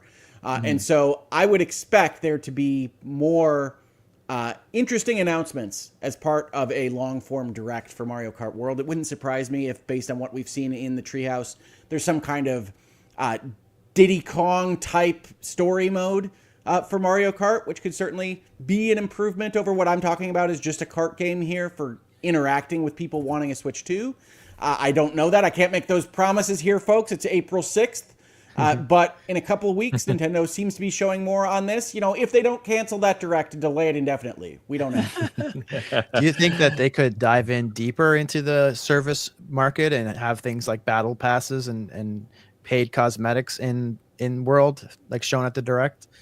Yeah, why not? I mean, I think they're going to want to dip their toes into something like that. I would have picked Mario Party for that to be the more obvious choice to go that direction.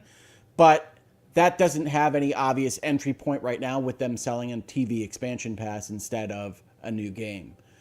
So, yeah, I think that you could be looking at something that is more directly what we would recognize as live service for everybody but Nintendo, because the Mario Kart 8 DLC pack was effectively a live service that you just kind of paid for all in advance. Yep. So I do think they could do something like that here. And certainly a big open world map is the kind of thing that is easier to kind of implement new content into than something else. So, yeah, I think that's a very real possibility, Eric.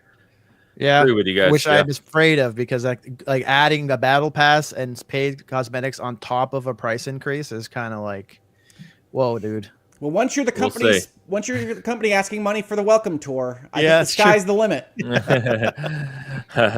So I'm on the Mario Kart World site, right? There's some good footage, actually, of other tracks you didn't see in the treehouse. At least I didn't think so. Well, there are a couple of treehouse videos, but yeah. Okay, I just watched the one. I might have missed one. But yeah, there's some good footage on here. There is a world map that is shown, and I was literally, the reason I was leaning is I was trying to count. If my count's correct, and this is all the tracks in the game at launch, it looks like there's going to be 32. Which would be a good number. Which would be good, especially if they're big, right? And you can kind of roam around. So we'll see how they implement it. I do agree with you guys. It feels like they're setting this game up. My guess is they saw Mario Kart 8's success. It's the best selling game on the Switch by, I think, a pretty good margin, right? It is. I think it's in the 30s, isn't it? Way higher. It's like 60 some million. Oh, yeah. Well, I'm sorry. I didn't mean to impugn your good name, Mario Kart 8. It is bonkers. Yeah. So I think maybe what they're doing, to Eric's point, is setting this up at launch, getting you in with the bundle, the $80 or whatever, and then this will be the game they just build on for years to come. So we'll see. Well, that makes one of their other announcements really strange, because that would also seem to be one that they would build up on. But we'll get to it. It's called a teaser in the business. Let's talk my big man Donkey Kong. And for those who weren't with us last week, we have about 270 concurrent. So last week, Hogue, yes, I asked you and Travis, what would you like to see beyond the obvious, right? A Mario game, et cetera, beyond the obvious. So what would you like to see? And I answered for myself, I want to see Donkey Kong featured more. I want a fully featured Donkey Kong game. You asked me, do I mean Donkey Kong Country or something like Tropical Freeze? Tropical Freeze, thank you. And I said, I don't really care. I just want a big Donkey Kong game. They end this direct with a major Donkey Kong game, which, if my information is correct, please feel free to correct me. Someone said is the Mario Odyssey team. This is what they've been working. That's denied by Nintendo. Well, no, it's not. It's not denied as that's wrong. It's denied as Nintendo always does. Please look forward to learning who the team is when the game releases. Okay, fair enough. Regardless, as it looks like Odyssey. It looks like Odyssey, so it has the vibes of the Odyssey team. It does have that design aesthetic, no doubt. But as a Donkey Kong fan, he's always been my favorite Nintendo character. He is who I use in Mario Kart, and I will be using him, so prepare for bananas being thrown your way online. This game looks awesome to me. I have watched the trailer. I've watched the Treehouse video going through it, and I've gone through Nintendo's website for the game specifically, which, by the way, to credit them for once, they do better website building than they do UI building. The website's amazing. I am hugely pumped for this. Honestly, if it wasn't for Donkey Kong, I would be hit or miss on whether I'm going to buy a Switch 2 at launch. And technically, Donkey Kong comes out in July. You have a month. Launch. Yeah. But which I'm thankful for, because if I don't get one at pre-order, I have a little time. Regardless, I am pumped for Bonanza. I think it looks awesome. I love the personality that the game looks to have. And knowing that it's their big feature Nintendo game, it feels like it's going to be a big experience, right? Not like a 5-10 hour smaller. This feels like a grand game. So I'm pumped for it. This was my game of show by a long way. And I'm a From Software fanatic, as you know. Donkey Kong was my game. Well, I mean, I figured FromSoft didn't give you enough to get super hyped from moment one, but I don't know. Yeah, so this game was a surprise, obviously. I don't think anybody, when they see the googly eyes on the rock formation when the teaser starts, assumed that Donkey Kong would be rolling in. I didn't either. But I do think that for whatever reason, the art style of this one is not jiving with me. And I think it's because of the destructibility.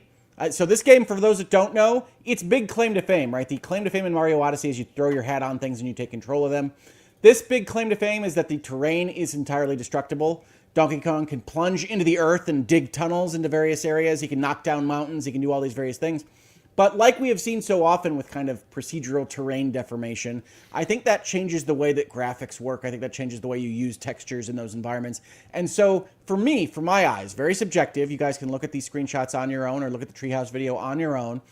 It looks both gaudy and like it's not as smooth and as polished as I expect from Nintendo games. So Mario Kart World looks gorgeous. I love everything about it. I love the details in the various areas. I love how it feels to have your eyes gaze upon it.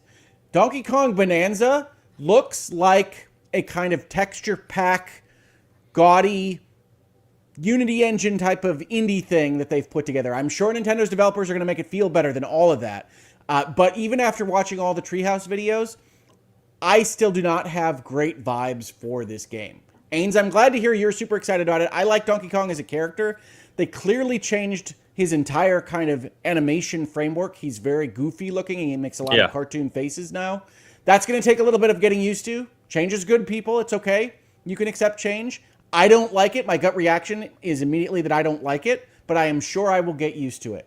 But even watching the Treehouse games, I am not as convinced that the terrain deformation and going anywhere is going to be as compelling or as imaginative or as interesting to me as the Odyssey hat trick was. Do you know what's happening right now? No, what's happening? Are you pre-ordering it? Paddington is judging you. Oh, by the way, folks, Paddington is available on digital right now. I've already watched it twice.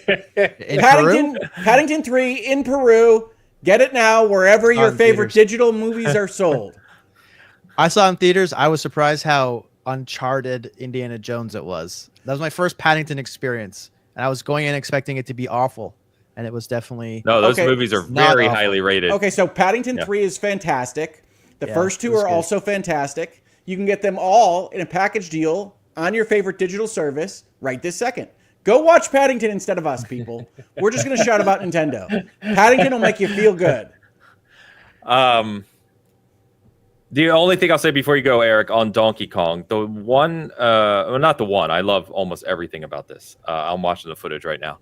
The one thing I'm curious, to your point, Hogue, that they advertised that I need to see how well implemented it is the destruction looks cool. And it says on the site anyway that the levels have been built where like the deeper you go, the more you'll find. I need to know what they mean by that. So is that going to allow me to find interesting things throughout the world like you would in a normal Mario game? You explore all over the place like a 3D Mario, like Odyssey, right? And you find all kinds of interesting things. If they implement that well, this game will be top tier for me. If they implement it poorly and it feels like the destruction is kind of an add-on to the overall experience, or that the levels themselves being destructible doesn't add a lot to the game, that'll be a detractor. So well, I mean, I think I've talked when I spoke about Tears of the Kingdom that one of the things I didn't like is the kind of clunkiness that the puzzles have because it has to accommodate all these various choices. The terrain deformation that I've seen played now does have these levels have to accommodate all these various different avenues that you can use to get to various places. So it does have a more loosey-goosey feel than that kind of strict level regimentation, the designed, curated experience that you get from something like a Mario Odyssey. But I also wanted to point out, Ains, that it does look like the levels that you're going through in Bonanza, at least as shown in things like the Treehouse, are going down. They have sub-level numbers that go up. So it could be that it's a little bit of marketing speak to say, as you progress through the game, you get more. It's not even really talking about the deformation as much as sub-level 101 is after sub-level 100. And so you're getting more aspects of the game as you proceed through it. Yeah. And there were like Donkey Kong Country style levels shown in the footage too, right? Like you probably go into these 2D kind of racing things or whatever. But anyway, Eric, what did you think about DK, man? I also really like Donkey Kong. I don't think he's as good as Luigi, but I do think he's one of the best Nintendo characters. And I did think that this game looked really cool. I just going back to the same things we talked about with World. I don't know if this is like a killer app console thing. Let me see if you guys were in the same headspace as me when you were watching this presentation live and they showed this reveal of Bonanza. Were you like, this is the mic drop, one last game, this is the last thing they're going to show? Well, I mean, they said it was not... a mic drop. They said it was a mic drop before they showed the trailer, and then you see the googly eyes on the rock, and I thought it was Odyssey 2. Okay, I thought, to your point, Eric, it was a mic drop for me. I also thought simultaneously, this is not the mic drop for Nintendo. Yeah, that's what I meant. Like this when I was watching this, my brain was not thinking this is the last thing. Well, this is the one more thing. Like the big reveal at the end, which they typically save for like the best thing. I think it was in the Switch reveal. It was Breath of the Wild, just stuff like that. So because it wasn't that for me, and I never felt like that when I was watching the trailer. Like I don't think that this is that. I don't think it's a game that is going to be remembered as like a killer app or like the best launch window game. I think Metroid Prime looks way better, and I think that is a Switch 1 game. Well, no, okay. Prime 4 does look more polished and interesting than Bonanza, but it's further out, so they needed something closer to launch to show off in this capacity. I get that. I hope Bonanza is awesome. I agree with you, Ains. I think it is a big game. I think it is that giant kind of Odyssey-esque game. I just don't think Donkey Kong is as compelling as Mario, and I don't think this game mechanic is as compelling as the hat spinning. And yeah, as an overall direct, I know I had my big tirade earlier, but it didn't have a Mario Odyssey. It didn't have a Breath of the Wild. It didn't even have a Xenoblade Chronicles 2, right? There are things that you say, wow, that's going to be an event. That's going to be something that I'm going to go and enjoy on my Switch. Bonanza looks to me more like the Mario Sunshine of the batch. Like we're going to look at this like a GameCube launch and say, well, what was really there? And ironically, what's there at Switch 2's launch is going to be GameCube games. So great.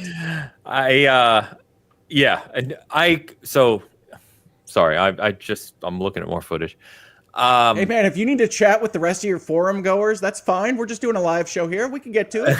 No, I was looking up more Donkey Kong information to see if I can find any more. The funny thing is I agree with you guys. Like I know that Donkey Kong as let's call it an IP, is not the Zelda, is not the Mario, right? In terms of mic drop moments. And so I completely agree with you. I feel very fortunate that as a Donkey Kong guy who's always hoping I get a fully featured Donkey Kong game, that for whatever reason, whether it's wrong or right, that Nintendo chose to do that for this launch. Because I know I'm probably not going to get another Donkey Kong game like this for a very long time. So I'm going to cherish this one. No, I think that's entirely fair. Yeah. As I like to say, it's like we're not coming at this from I'm an investor in Nintendo and I need to see their stock price go up. If they make a mistake and it's to my benefit that maybe it doesn't sell as well as they would hope, but I got myself a big, giant Donkey Kong game, then absolutely exactly. Cash in. The house only makes those mistakes every once in a while. Exactly. So, and since Xbox just continues to punch me in my gut over Banjo-Kazooie, if you actually look through the Donkey Kong site, which I have to credit again, this is an amazing website. The levels themselves, they show a bunch of the different levels and the kind of art design. It looks and feels almost like Banjo-Kazooie. So I'm over the moon about this game. I'll stop ranting about it now. But I do agree with you guys. I don't think this has the weight that they maybe think it will on a grand scale. Maybe it'll get that. Maybe they're thinking the game is, they have so much faith in the game being quality that it will get there afterwards. We'll see. But I think Mario Kart World is no doubt, that's why it's the bundle game, is no doubt the game that they're hoping will bring people in. And given the sales of Mario Kart 8, you can't really blame them. From what I have seen, I don't think there's any way Mario Kart World isn't a 9 or 10 type experience, especially for fans. So it looks fantastic. And I will definitely be getting Donkey Kong if I get a Switch 2 at launch. But I wish it looked a little bit more compelling to me, personally. Yeah, fair enough. What about, let's talk Dustbloods then. So we get From Software. You mentioned it kind of briefly, but we get From Software. It's very Bloodborne-y. It's very typical From Software, very hyped. I couldn't even watch this live. I was in an on-site at work, so I couldn't watch any of this live. I came back later, and of course, I had been blown up with messages about Dustbloods. But then I go back and watch it, and I'm like, okay. And then you read the details about it, that it's PvE, this kind of combination thing. And I got to be honest with you, I've played Night Rain. I'll probably be covering Night Rain. I obviously covered Elden Ring. We talk extensively about that here. Dustbloods not doing a whole lot for me. It's to your earlier point, Eric. It's directed by Miyazaki. Praise be. But just watching this, it's probably the first From game I've seen in a while. I mean, Night Rain was kind of there, but first From game in a while where I'm like, okay, it's From, I'm going to buy it. I'll play it, but I'm not super intrigued. I do think it's odd for them to have put these two kind of off-brand multiplayer model games simultaneous or consecutively to each other. And I do think that's why you saw some kind of statements made by From over this week that say we're still making games that you like. We're still making Souls games. But it's a strange decision to do Night Rain and this game, apparently. Not that we can tell what this game plays like at all from that teaser. Not really. No. Eric, you're a From stan with me, man. We're two of the From guys at SG. There's a few of us, right? What are you thinking on this one? So I don't think that Bloodborne's like the best FromSoft game, like some people do. I would put it in like I think they're all amazing. So this is not a diss, but I would put it in the bottom half of From games. So the aesthetic wasn't immediately like making me salivate or anything like that. I will say that I also don't mind that it's like PvEVP. I think that's going to be kind of cool. I am excited for Night Rain. My big thing is I don't want to play this game on the Switch. So I don't even know if I'll get it at launch because like I don't want to play a multiplayer game for starters on the Switch. Did you see the game chat button? Yeah, they do have a new game chat button. Yeah, maybe. Oh, we should play it, and then I can have you in the I can get rid of half my screen. I will be the Dustblood. Then you can be at the bottom running at 15 FPS. It will just be such an amazing experience. Hey, I've been mean enough to Nintendo. I do want to give them credit for not gilding the lily on their little preview videos of the game chat. Some folks would just make that look as smooth as possible, and they showed it in all of its 15 frames per second glory. Yeah.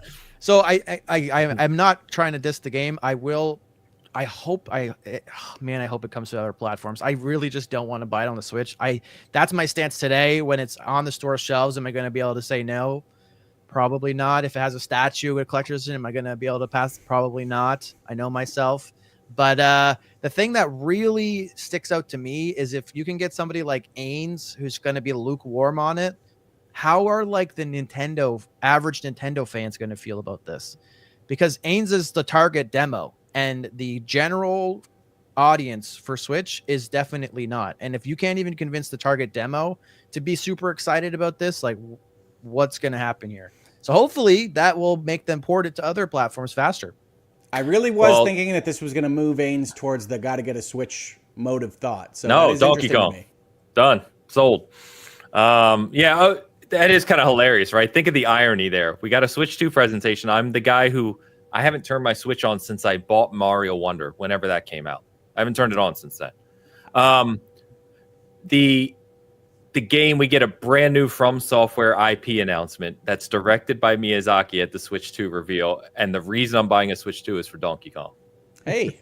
There's some serious irony there. Sorry, Joe said in chat that Nintendo is publishing this game, so it could be another Bloodborne scenario where we're not going to get it on another platform. It's possible. For Switch 3, then it'll run at 60 maybe. It really depends on who owns the IP, right? Sony published Death Stranding. So there's all sorts of different relationships these companies can have. It's true.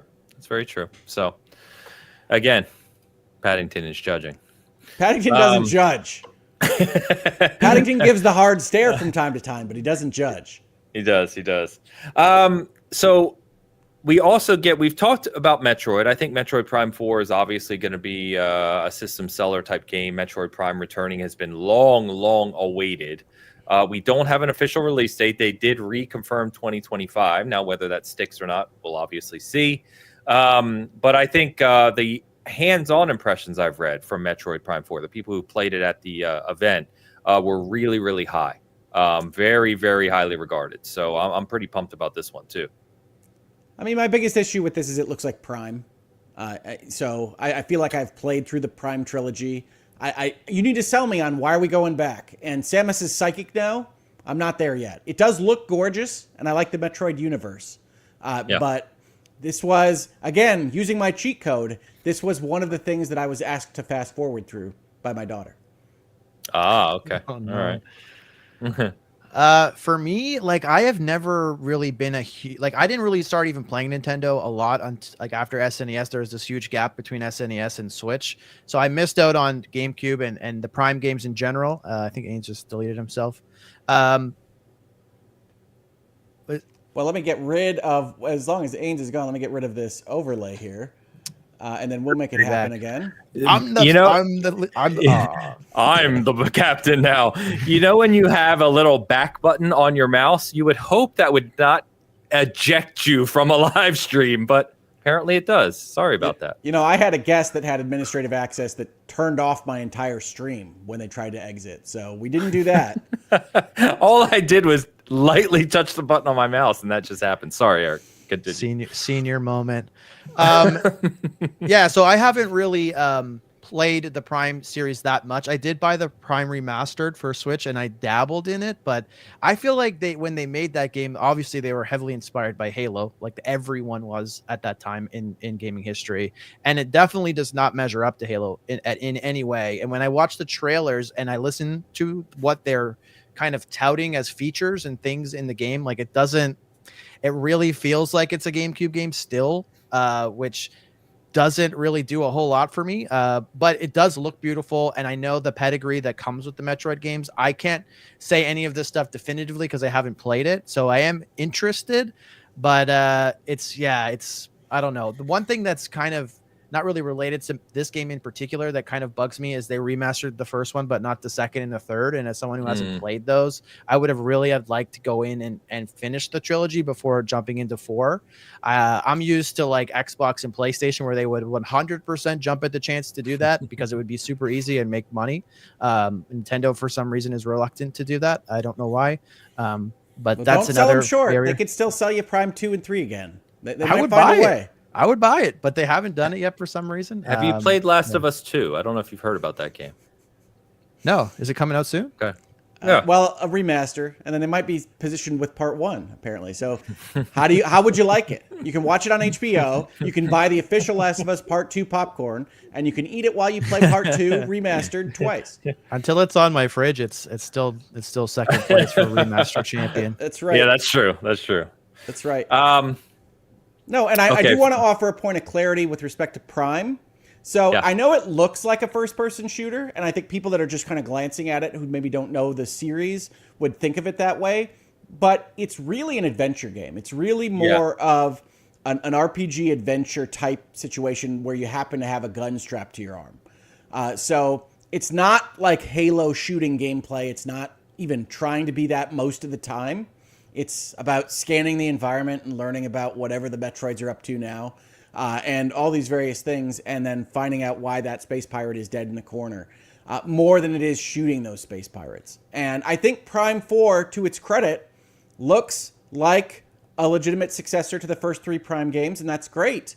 But one, and I've had this issue since they really announced what it was going to be, I don't think it's a great entry point for Metroid as a series, as you suggest, Eric, both because it's the 4th in the Prime series, but also because it's taking its main kind of plot points from, I'm going to get the name of this wrong, I think it's Metroid Prime Hunters, which was a little known, is it a DS or a 3DS game? Would you happen to know, Ains? No, I don't off the top of my head. I know what you're referring to. But a weird little multiplayer experiment game. And so I don't think it's the greatest kind of jumping off point for Metroid in general. It's certainly not like Super Metroid was. But I am looking forward. It was a DS game. DS. Yes. Okay, there you go.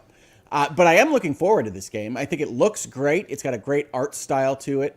and I will undoubtedly enjoy it. I think it's the kind of game that could really make good use of the mouse controls. One of the best things I saw in the Treehouse Live was that they controlled Metroid Prime 4 with the mouse controls when they wanted to, and then they flipped it over into normal Joy-Con mode, and the Switch 2 just moved between them, no problem. Like, that's the coolest thing that the mouse mode, I think, can do, is just say, hey, I want to be a mouse right now, and you turn it over on its side, and it's a mouse right then. And unlike dealing with the clunkiness of changing between control schemes on your PC or your Steam Deck or anything else that might do that for you, if you can make that elegant and simple, which is what Nintendo is usually pretty good at, that can be cool. That can feel technologically interesting. And so I think that is an aspect of the mouse controls that could be really cool, is having it available for Metroid or eventually Splatoon or whatever, and then having it be a Joy-Con when you want it to be a Joy-Con. Yeah. Agreed. That is cool. One more game. Obviously, we're not going to talk about every single game, but one more game I did want to mention, especially with Eric on here, is Kirby Air Raiders, which is not being developed. It's a partnership with Bandai Namco, I believe, right? And is it Sakurai? Am I speaking to the right guy? No, hang on. No, Kirby, the partnership with Bandai is Hyrule Warriors 3, right? Kirby's purely theirs. Am I wrong on this? I don't know about the publisher, but it was Sakurai for sure. Oh, yeah, it's definitely Sakurai, who is a Nintendo employee. No, maybe I'm mixing it up. I'll check, but I'm pretty sure this was not being... Sorry for the real-time fact-checking here. Oh, no, we got a real-time fact-check. We got to be on top of these things. By the way, in terms of fact-checking, I'm pretty sure it's Riders. Kirby doesn't raid things. He rides I said stars. Riders. Did I? Did I say Raiders? Raiders. You did. He fights things. There's Kirby Fighters. No, Kirby eats things.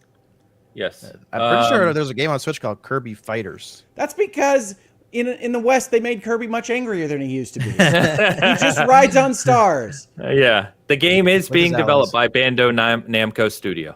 Okay. Namco. Bandai Namco. I can't speak this morning. Sorry. Namco. Banjo-Kazooie Studio. Yeah. No, I appreciate the info, Ains. Yes. But yes, it is a... let's see, blah, blah, blah. Returns as director, making the first time he has directed a Kirby game since the original Kirby Air Ride, not Raid. But, this doesn't do a whole lot for me. I'm not a Kirby guy. But in terms of you, Eric, being the Kirby guy, what do you think about this? I mean, we didn't get to see a whole lot of it, but what do you think about the announcement? Yeah, so I don't know. I'm not familiar with Kirby Ride or Riders. I'm assuming it's a air ride. I'm assuming it's a racing game. So it's confusing that they're releasing it at the same time. Roughly, it's like a few months out from Mario Kart World. I think that Mario Kart World's probably going to eat this game's lunch a little bit, especially when you're looking into the holiday season and you're getting a Switch for Christmas and your parents are buying you one game. Like they'll probably pick the Mario Kart racing game. Those days. Yeah, so that part I'm concerned with. I love Kirby because my daughter loves Kirby, and my daughter and I love to play like the Forgotten Land, where we can do co-op and adventure and eat things and turn into things and whatever. If we're playing a racing game and I'm forced to, win and beat her over and over again, then that doesn't. It's not as fun for her. So I'm worried about. That aspect. Is it Hogue, you might know this, is it like a pure racing game or is there more to it? Well, we don't know anything about Riders yet, but the original one. But Air Ride was a kind of isometric navigation racing game, if I'm remembering it correctly. So but it's competitive, right? Yes, it was back in the day. I don't know what this thing will be. I mean, the fact that Sakurai is making it suggests that he wants it to be bigger than it used to be, but I don't know. Yeah. I wonder if they're going to have like a different, like another direct between now and then to show more, because like they didn't show anything with this game and it's supposed to come out, I think in September or August, like it's relatively soon, I think. Yeah, it was the fall. Yeah. So I don't know. I if it was like a traditional Kirby game, either a 2D game or something like Forgotten Lands, then there would be no question if I'm getting a Switch 2. I would have to. But it being a racing game or some like adjacent racing adjacent game, I don't know. I don't know how much you'll like that. I think it's best described as a racing game. It just was unusual for when it came out. So I don't know whether it will keep that uniqueness or whether it will turn into an over-the-shoulder Mario Kart type racer. I don't know. Mm-hmm. Yeah, I guess we'll see more. Yeah, to your point, I mean, we know they have I think the only thing they've announced so far is that extra direct on Mario Kart, right? I would expect them to have plenty of directs for the rest of the year. But they're not going to announce them until they need them. Like June around Summer Games Fest, but that's like right when I think the console comes out like the week before Summer Games Fest, right? It comes out the day I'm flying to LA. Yeah, so like you think that you need to push that flight back a day. Can't happen. Pick up that Switch. You can play some Mario Kart on the plane. Pick it up in California. I'm sure you would love to stand in the line in California. It'd be nice and warm. So I didn't realize they were getting an assist on this title, but that is interesting.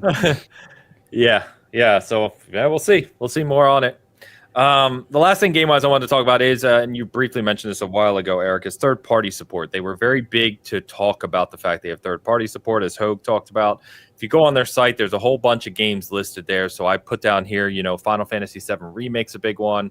They've got Cyberpunk, obviously, they advertise franchises in sports like NBA 2K and Madden.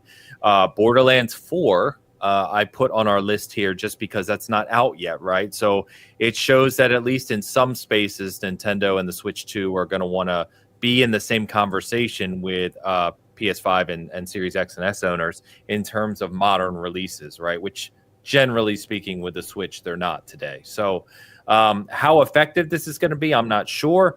One of the things we didn't mention, I don't think anyway, with regard to the price is once you're up into the $450 and maybe more range in the US now, which we'll get to the tariffs here in a second, but now you're in that conversation. You're in the Series X and PS5 conversation if you're not thinking of the portable factor, which of course you have to. But in the same vein, I know, or I'm pretty confident, that Borderlands 4 is going to run better on my PS5 or Series X than the Switch. I won't be able to play it portable. That's obviously going to be a decision, right? Or if you're in the Nintendo ecosystem. But it is, I think, at least notable that what we thought Nintendo would try to do with the Switch 2 into getting more third-party support and modern games on the platform, they seem to be doing. Yeah, and I agree with Eric that it's probably still going to be the worst place to play if you've got a 5 or a 5 Pro or an Xbox Series X. But I think it's great for them. This to me really felt like the section where they were being the business Nintendo. Yeah. Right? This is establishing for their investors, for the people that have given them money, that we are going to do this better than Switch 1 because, as you might remember, back when the Switch 1 released, it was difficult for them to get that third-party support because they were coming off the Wii U, and it was only kind of halfway through the lifespan of the Switch 1 that third parties started to say, hey, you guys are selling like hotcakes. Maybe we should put our games over there. And honestly, I don't know how well they sold when they brought over big AAA 3D games to the Switch 1 environment because it was always struggling with them. I think the Switcher is a miracle, but it's not where I would choose to play Witcher 3 first in most cases. So I look at all these things, and most of them, as you say, are old. Cyberpunk 2077 could be cool to have in your pocket. You can do that with the Steam Deck right now. What is the Switch 2 offering in addition? Don't know. Madden, the EA Sports games, they weren't ready. They had a teaser that had their logos up there. So we don't know what those will look like. FF7, which I love, Remake is years and years and years old. There's an entire additional game in that series that has come out since Remake came out. So I don't know that this sells anybody on the Switch 2 proposition. It certainly didn't sell my girls. But I think it's important for Nintendo to show the people that are invested in their business line that they have these relationships better than they used to. That's really, I think, the only purpose of it. Agreed. Eric, did you just get Bloodborne? No. Yeah, I agree with you. And I think I mentioned this a few weeks ago, and I think Travis pushed back a little bit on this, but my concern at the time anyway seems to be coming to fruition, which is kind of your point, Hogue, which is, okay, they're pushing this third-party support at launch, but I think rather quickly, right, in the next couple of years, you're going to see the Switch 2 fall behind again, and you're going to quickly get to a place where modern releases, whatever those look like, right, won't be releasing on the Switch 2, and then you're right back into the same boat that you were in with the Switch 1. DLSS and some of the technologies they're using here will help minorly with that, but there's a curve there that's not going to be able to be kept up with. So I don't know. And maybe Nintendo doesn't care. It obviously didn't impact the Switch. It sells gangbusters, right? So well again, I just don't think it's a focused strategy, right? Nintendo can sell from their own development houses. Nintendo can sell through portability. The third-party software can matter from the business side, but in all likelihood, it's not going to sell people into the Switch 2 ecosystem, and it's certainly not going to, as you suggest, Ames, for very long. So even if you love Cyberpunk 2077, you shouldn't expect to get Witcher 4 on your Switch 2. And so how much are you really psychologically investing in that ecosystem as a consumer? Not much. So Nintendo really should be focusing on what they do well. It's that portability. What things make sense? What things would you want to have portable and available to you? More than big old console-based RPGs, maybe something different that could be more attractive in that portable framework. Or, as always, Nintendo games, right? Nintendo's the only place you can get Nintendo games. We have the best developers in the world. Sell those through more. And so I thought this section of the video, the direct, was a bit of a wasted effort. It was long for this particular video.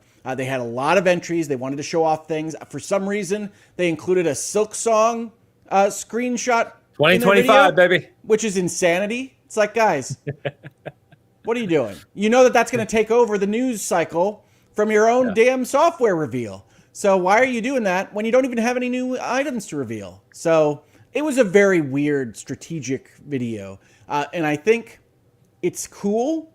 I would have liked to have seen things like Cyberpunk 2077, which I think of in my head as really the top end of graphics in most circumstances, actually running rather than in a sizzle type environment on the Switch 2.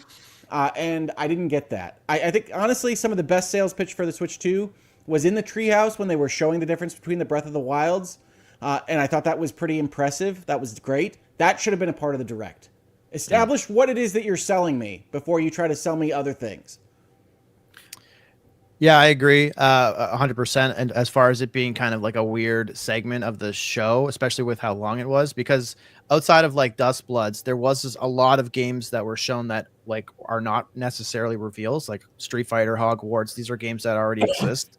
So it kind of takes some of the excitement away when you're just seeing games that like we've already played, or especially the people that are watching this like live, because those are like the most hardcore people. I also think that it is a lot of people like don't have more than one platform. I think all of us do, and most of the chat probably does, but just in general, like one console per household is usually, I think on average, what goes on. And there's 130 plus million Switches out there. So there's probably a lot of people that this does benefit. I just don't think they're watching the showcase, to be honest. In terms of the price, though, in Canada, and I don't know if it's going to necessarily match with America, but in Canada, you can buy a PS5 with a disc drive and Astrobot for $579, and a Switch 2 by itself without the bundle $629. If you want to buy a digital PS5 with Astrobot, it's $509. So you're in a situation where you could almost buy a PS5 and a Portal and be close-ish to the price of a Switch with Mario Kart.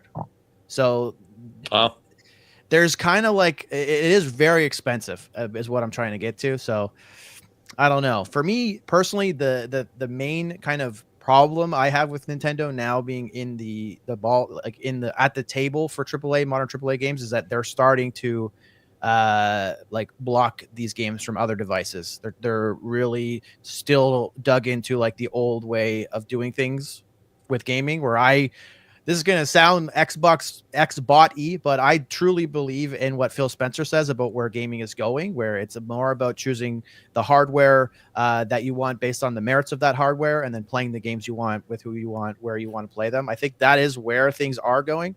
And so for Nintendo to come back up to the same level where they're getting these games, but then blocking them from other places, man, that really just bugs me.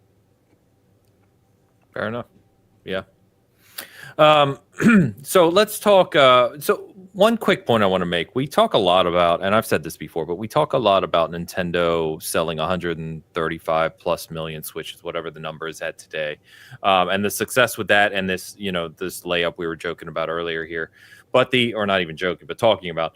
But I think one important thing to call out for Nintendo as a company and their devices, right, is the success of the Switch primarily is because they combine their markets, right? They combine their portable market and their home market.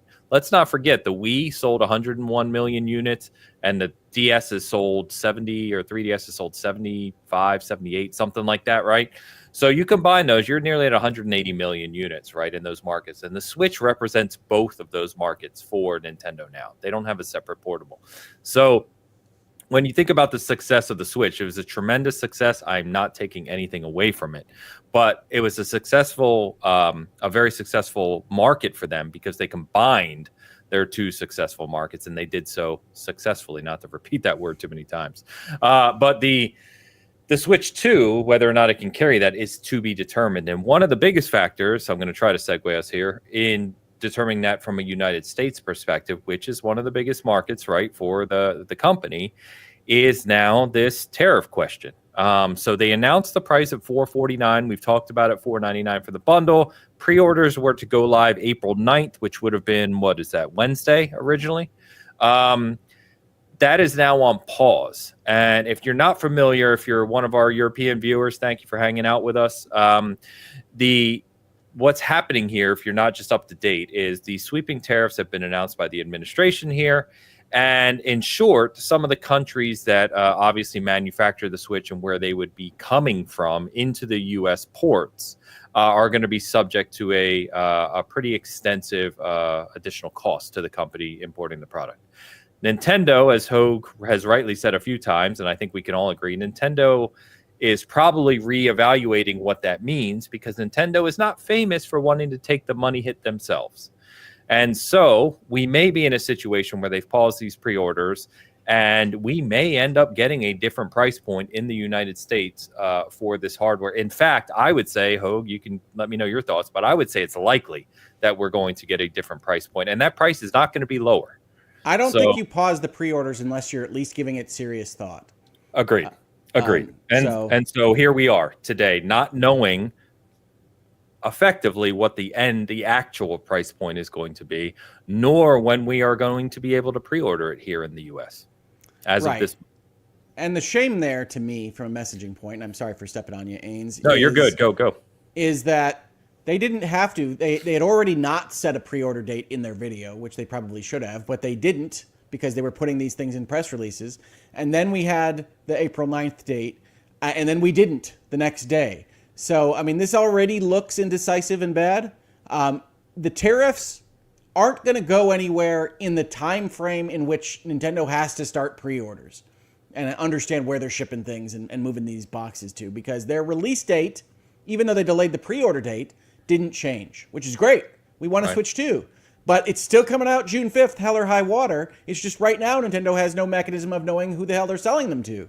So that'll be useful at some point, and I don't think anything's going to change in the interim. So Nintendo's evaluating what to do with their pre-order process.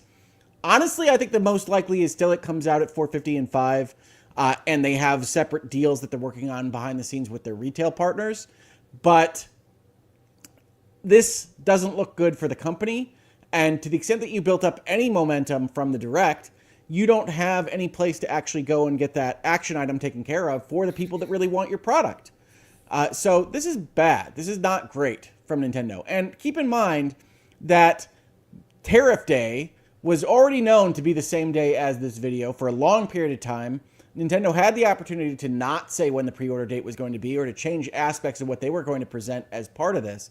So I still put this, we could talk about the administration or politics as much or as little as you want. I don't think we want to get into a heavy-handed discussion of the value or lack thereof of tariffs, but Nintendo had the opportunity to handle this better, and they didn't. So I continue to look at a company that I just do not feel confident in moving forward into the future, even though I think their product offering is one that I would like to be a part of.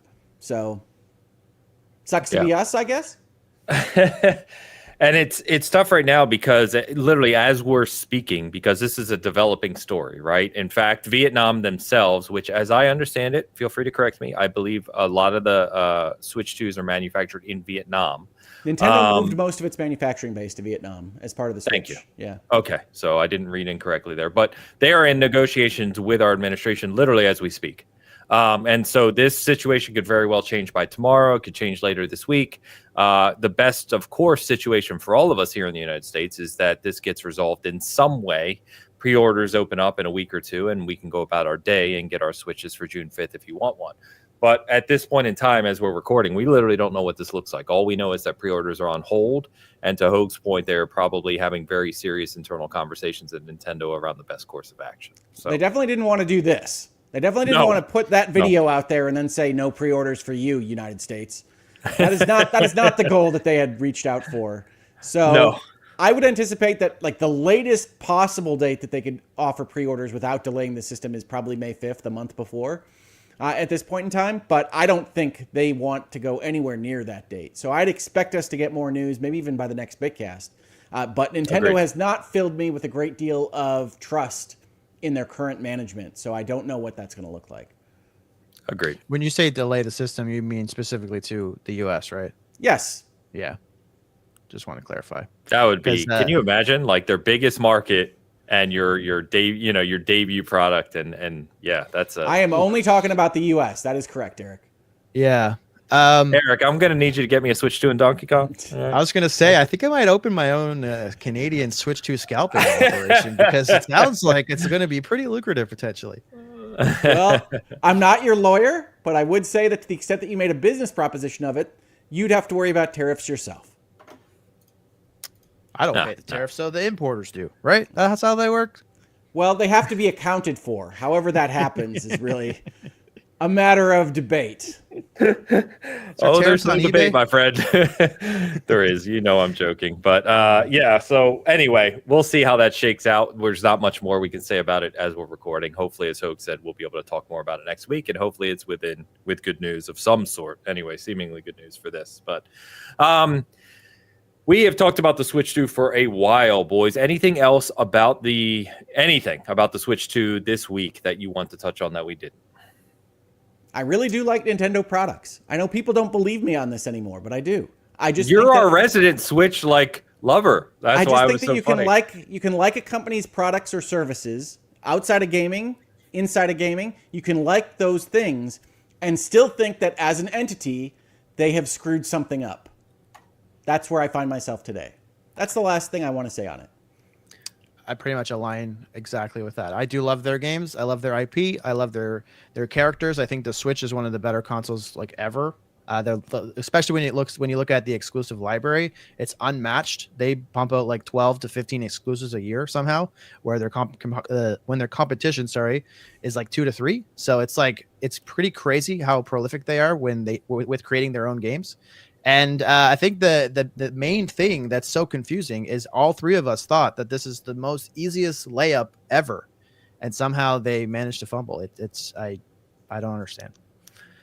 Meanwhile, I've been hard on Nintendo quite a bit. I don't like a lot of their policies. I will remind you, this is the company that sells you $50 NES controllers, which were designed how many years ago? 45 years Wireless, ago? They piecemeal everything. The online is a joke. I could rant about Nintendo all day. Meanwhile, so I was watching probably with the lowest expectations of just it's going to be a new Switch. Give me a game I want to play. They did that in Donkey Kong, so I'm like, okay. The Switch 2 will be my new Switch, which means I will play a few games on it over a handful of years. It'll sit there and collect dust otherwise. And that's okay for me. I'm not too worried about it. But Mario Kart World does look great. Donkey Kong looks great to me. And Metroid Prime 4, I'm sure, will be great. So right there, I have 3 games I'm going to enjoy that I can't play anywhere else. And quite frankly, that's all I need. I'm good. So let's catch up. We got a couple things here. Shoosh coming in here saying, I can't wait to play Switch 2 games on my Steam Deck. Which, people will figure out very quickly, I'm sure. So I know people on their Steam Decks today that have a huge library of Nintendo games. Things are possible, folks. So if you want to do that, you can. I can't endorse these messages. It's fine. Hoag, as your lawyer, says you are perfectly legal to go ahead and do that, and he approves of everything. No, I'm kidding. And if anyone has any issues, contact him directly. I'm going to have Nintendo ninjas at my door. No, thank you. Shush, thank you as always for helping out and hanging out with us. Console Peasant with the super sticker, the €5.99 with the sticker just simply saying good job. Console Peasant famously just gives us the stickers. They don't like the super chats, but that's fine. Appreciate the support. The Euros spend the same, console peasant. Thank you so much. They sure do. Thank you. All right. So a couple other things to touch on.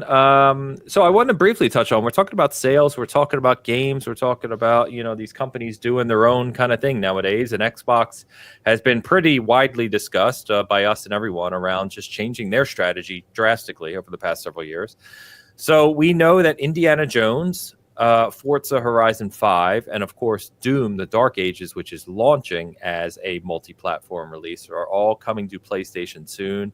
And it seems that there's an audience there. So, Microsoft right now, or Xbox, is probably looking at this like financially seems to be the correct decision. Whether or not it is for their fan base or whatever other argument you want to make is fine. But these 3 games and their variations, which Hogue joked about, so you have 3 variations of Forza Horizon 5. You have 2 of Indiana Jones. I think you have a couple of Doom.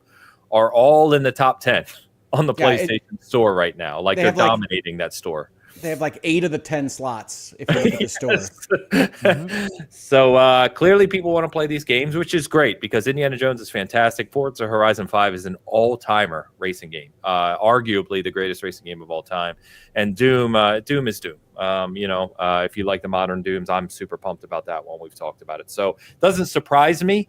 But I think, for the teams, we always go back to the development teams. If you think about machine games, you think about playground games, at the end of the day, their products being sold to more people and making more money. In theory, if a company is doing what we want them to do, some or a good portion of that money is being invested into that studio and their projects. And so from a Bethesda standpoint, a machine games and a playground games, obviously Fable, we hope that this type of Xbox strategy would allow them to continue making bigger and better experiences in the future. So that's what I'll say.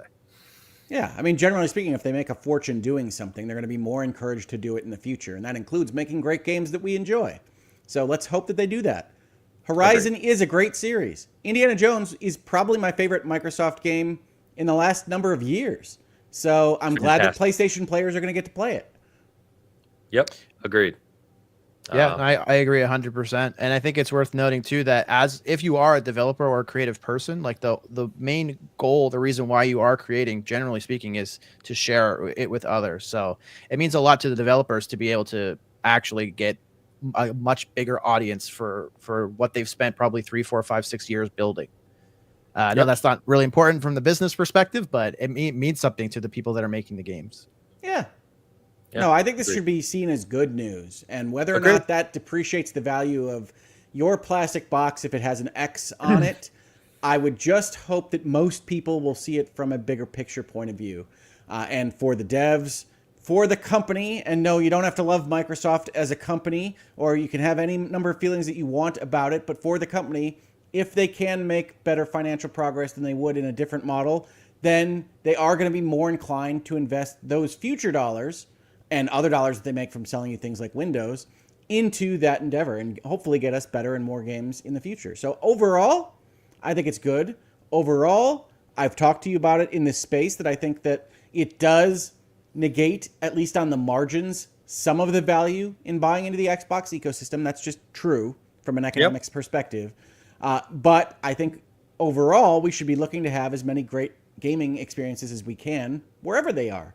So I think this is good. I think it's funny from a Sony fan perspective to look at the top 10 in the PlayStation Network store and be like, Jesus, my God. And it is funny to me. I've been on Sony's case for their release cadence for a while.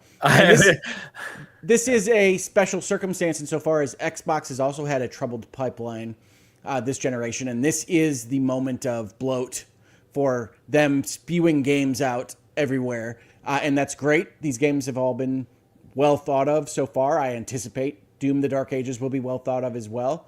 And I'm glad that I get to play them even as an owner of an Xbox and a PlayStation, wherever I'm most comfortable. I've talked about the fact that the PlayStation controller for me right now is a better fit for what my hands can do. And so, yeah, I might wind up buying an Xbox game on my PlayStation, both because I find it amusing and because I like the controller better. I'll 100% be buying them. I have a PS5 Pro, so they're all going to run better on this. Yeah, It's two things. Exactly that, because I have found, and I think Eric, you're the same because we've talked about this. I don't know about you, Hogue, but anything I've been playing on console lately, I've been playing on my Pro, and it just plays better. I mean, that's it. I do think obviously, Shadows looks amazing.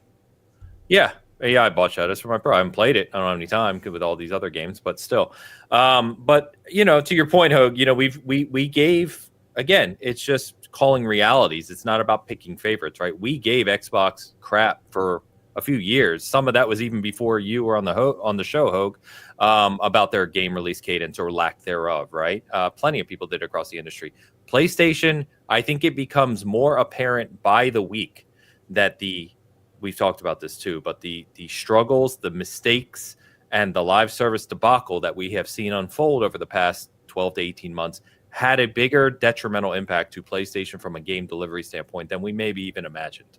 The fallout is becoming clearer by the week. And so if you're a PlayStation ecosystem player, hey, it doesn't matter who's making the game. You've got 3 great games coming. Well, we hope Dark Ages is great, but regardless, we know the other 2 are. Yeah, so. No, I do find it funny, right? Because we are, as we say, more in tune to this stuff as talking on a show like this, you running a website like you do, having this kind of knowledge about what games are being made this way. I think it's going to come as a surprise to some people when they load up that brand new Indiana Jones game that looks awesome and it says Xbox Game Studios on the front. Agreed. It's just the way it is. That's fine. But yeah, I think in some respects, people complain about Microsoft moving over and supporting Sony when they were otherwise in trouble. I think it's actually going to be beneficial to the gaming industry on the whole, because Sony and PlayStation might really have been very much in trouble with their existing first-party release cadence. And yes, Microsoft is going to shore that up. But overall, Microsoft, as a big, giant, international, multinational company, however you want to think about them, just wants people to know that they're making games and to be able to buy them wherever they are. So I think it's a good thing. I think it's funny, but I think it's a good thing.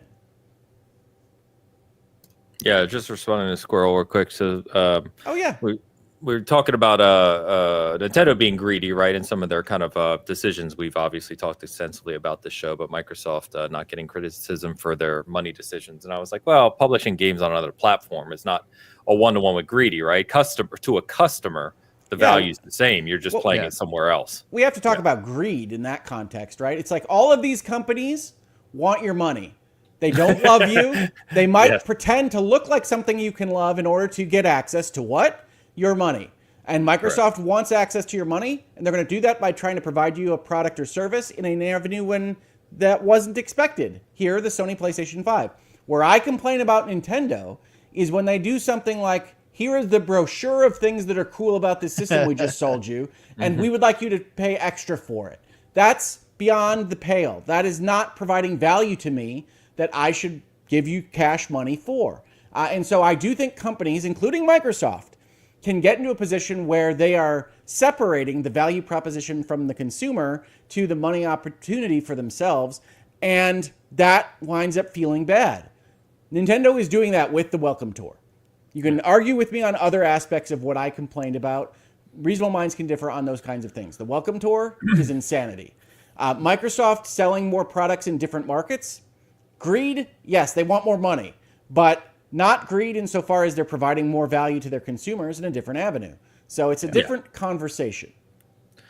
Didn't you know the Xbox One is going to be in 1 billion households, Hogue? I mean, it might be in like if each house had their own landfill. Oh, damn it. The one was bad.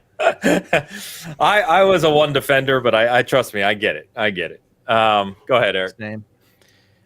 No, I was just gonna say, like, there's a difference between like the greed in terms of how much revenue you're trying to achieve versus like how pro-consumer is a term that gets thrown around a lot that you are, and you can argue why Microsoft is the most pro-consumer of the 3 brands right now. It's mostly because of the position that they're in. Yes. If the tables were turned, which they were turned in the 360 gen, then we would be probably talking about a different company as being the most pro-consumer. But right now, Xbox, I would say, is the most pro-consumer, and they are. If you are a person that engages with their products or their software, you are going to get the most value in terms of the 2 other places that you could play. 100%. Well, I think don't where even think people it's get debatable. I think where people get confused, right, is that like you say pro-consumer, Ains says, Xbox has said they want everybody to play as wherever they can, and people respond to that and say, well, obviously the corporation is just trying to make more money, and you're taking it on faith or things like that. You don't have to. You don't have to look at what Microsoft is saying as something that comes from their core, that they're just an altruistic group of monks that are trying to get value out to the people. Phil Spencer does that because it's helpful for public relations, because some people on the margin are going to feel warmer about Phil and Microsoft for saying it that way. But even a cold corporate lawyer like myself can look at it and say, yes, that's a good idea for you to present it that way. But anybody can see that, again, corporations don't care about you. They want your money. That's what they're about. That he views it in this particular light as being advantageous to present their existing business strategy to make money from you as an altruistic endeavor for more people to play more games and to experience more happiness. So just like Eric said, you don't have to look at Microsoft and what they are saying as somehow true at some kind of cosmic level. They don't have a soul. They're a legal fiction. They're a corporation. But you can look at it and say, by accident of history or otherwise, they happen to be the ones that are doing the things that add most value to your life right now. Yep. Well said. I agree. Add to it. Yep. Let me catch up. We got a nice super chat from our good friend Marvin.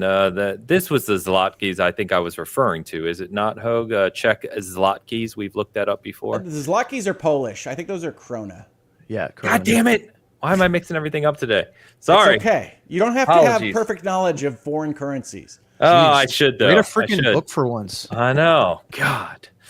Sorry, Marvin, but appreciate the super chat. Says, my gaming is predetermined for a few weeks. I finally got Kingdom Come Deliverance 2 on GOG last week. Love it so much. Hell yeah. It is. Yeah. I don't mind the wait. I played Subnautica and Subnautica Below Zero for the first time in VR. Very cool. Also wonderful games.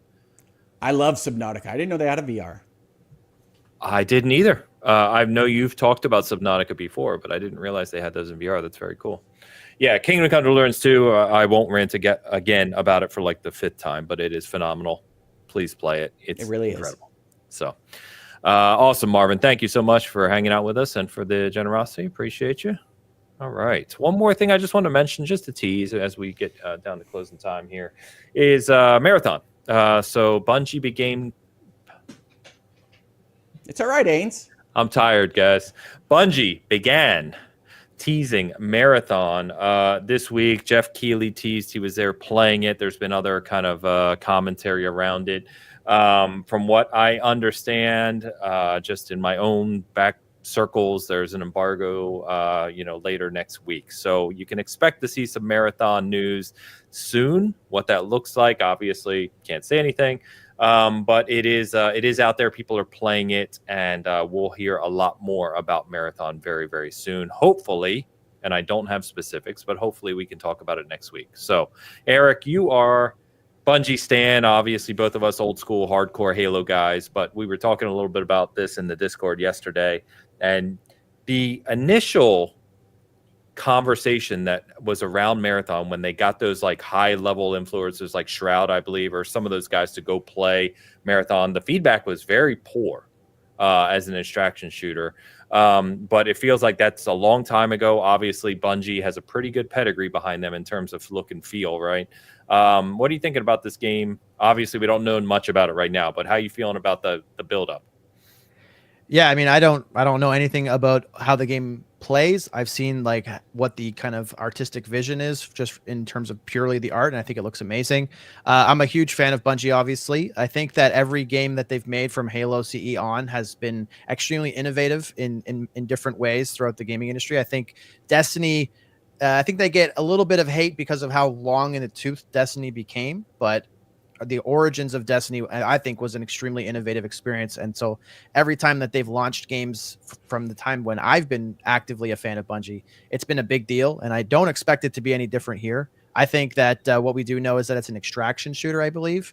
And I think there is a massive hole in the market for a very polished, very accessible AAA extraction shooter. I think their main competition right now would be something like Tarkov, which is very hardcore, somewhat inaccessible, not super polished, and not even available on Steam. So when I say accessible, I don't mean just that it like any skill level of player can get. I mean literally anyone can buy it. A lot of people don't like making purchases for video games on websites. They'd want to go through a marketplace like Steam that they trust. So if Bungie comes out, they've already confirmed that this is a multi-platform release. It's not a PlayStation exclusive, so it's going to be on Xbox, PlayStation, and Steam.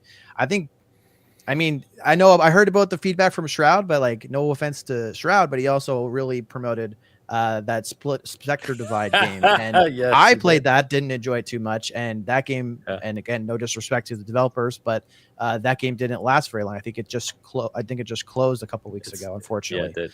So it is what it is. He might not like it for whatever reason, but I am extremely excited for it. I think Bungie is in the Mount Rushmore for me of video games. We had this discussion earlier. I wouldn't change that for anything. I think they are a Mount Rushmore team for me based on their pedigree, and super excited. Awesome. Doesn't feel like this one, at least at this moment, Hogue, is going to be in your alley. But any interest? I don't hate extraction shooter as a model, but I do dislike, and I've said it in this space before, that they're using Marathon as the brand. Right, Because right. Marathon is one of my favorite original game series. It's really well known for its storytelling in the first-person environment. This doesn't appear to have that kind of same desire. And it doesn't seem to be of great value to me from a marketing perspective. Marathon was old when they decided to revive it, and then reviving it as an extraction shooter doesn't seem to do much for Bungie from my perspective. But I would love for it to be awesome. I like the feel of Bungie's gunplay. I'm interested in seeing exactly how, if at all, Sony's ownership influences modern Bungie. I don't think we've seen a real release from them under new management, if you will. And so I'm intrigued to see whether they lose any of their joie de vivre or gain it from resources or lack of stress about not having a corporate owner. Whatever shape this takes, I would love for it to be great. I think we all benefit from having great things in our lives. I just don't know enough about it one way or the other. Fair enough. Yep. Fair enough. Yeah, I'm the same way. I love, obviously, for obvious reasons Eric mentioned, Bungie. I'm not as big on Destiny as I was, obviously, classic Halo. But the talent, the core foundation of their talent had been moved to Marathon quite a while ago. We've talked about that. So you hope that comes through on the screen and in the game. We shall see, of course. But feels like with PlayStation, like we just mentioned not 10 minutes ago, and kind of everything else falling out in their live service space, or most of the stuff falling out, it feels like I'm sure they have a lot of talent, additional PlayStation talent helping with Marathon. You feel like this needs to be a big one for them. So we'll see. One thing that I'm kind of curious about, if you remember Apex Legends had like a influencer creator kind of session behind closed doors, and then the embargo bursted and everybody was introduced to the game and you were playing it like within that week. So I don't know if that's going to be the case here, but that system, that cadence worked tremendously for Apex. It just unveiled it. Boom, here's the game. Everybody was excited about it. All the creators loved it, obviously. And then like a week later, a few days later, I think everybody could jump in, and it was just like there was no time for the hype to fall down before it released. And I mean, I feel like that would be cool. Yeah, I feel like that's probably like not as likely in this situation. I don't think PlayStation would sit on that for that long. I don't think so, because they did launch. They did launch as part of this teaser kind of section a new ARG, a new alternate reality game, like I Love Bees was back in the day. So that looks like it's got a long kind of tail set before whenever Marathon deigns to join us in the real world. But I don't know that for sure. Yeah. But just imagine.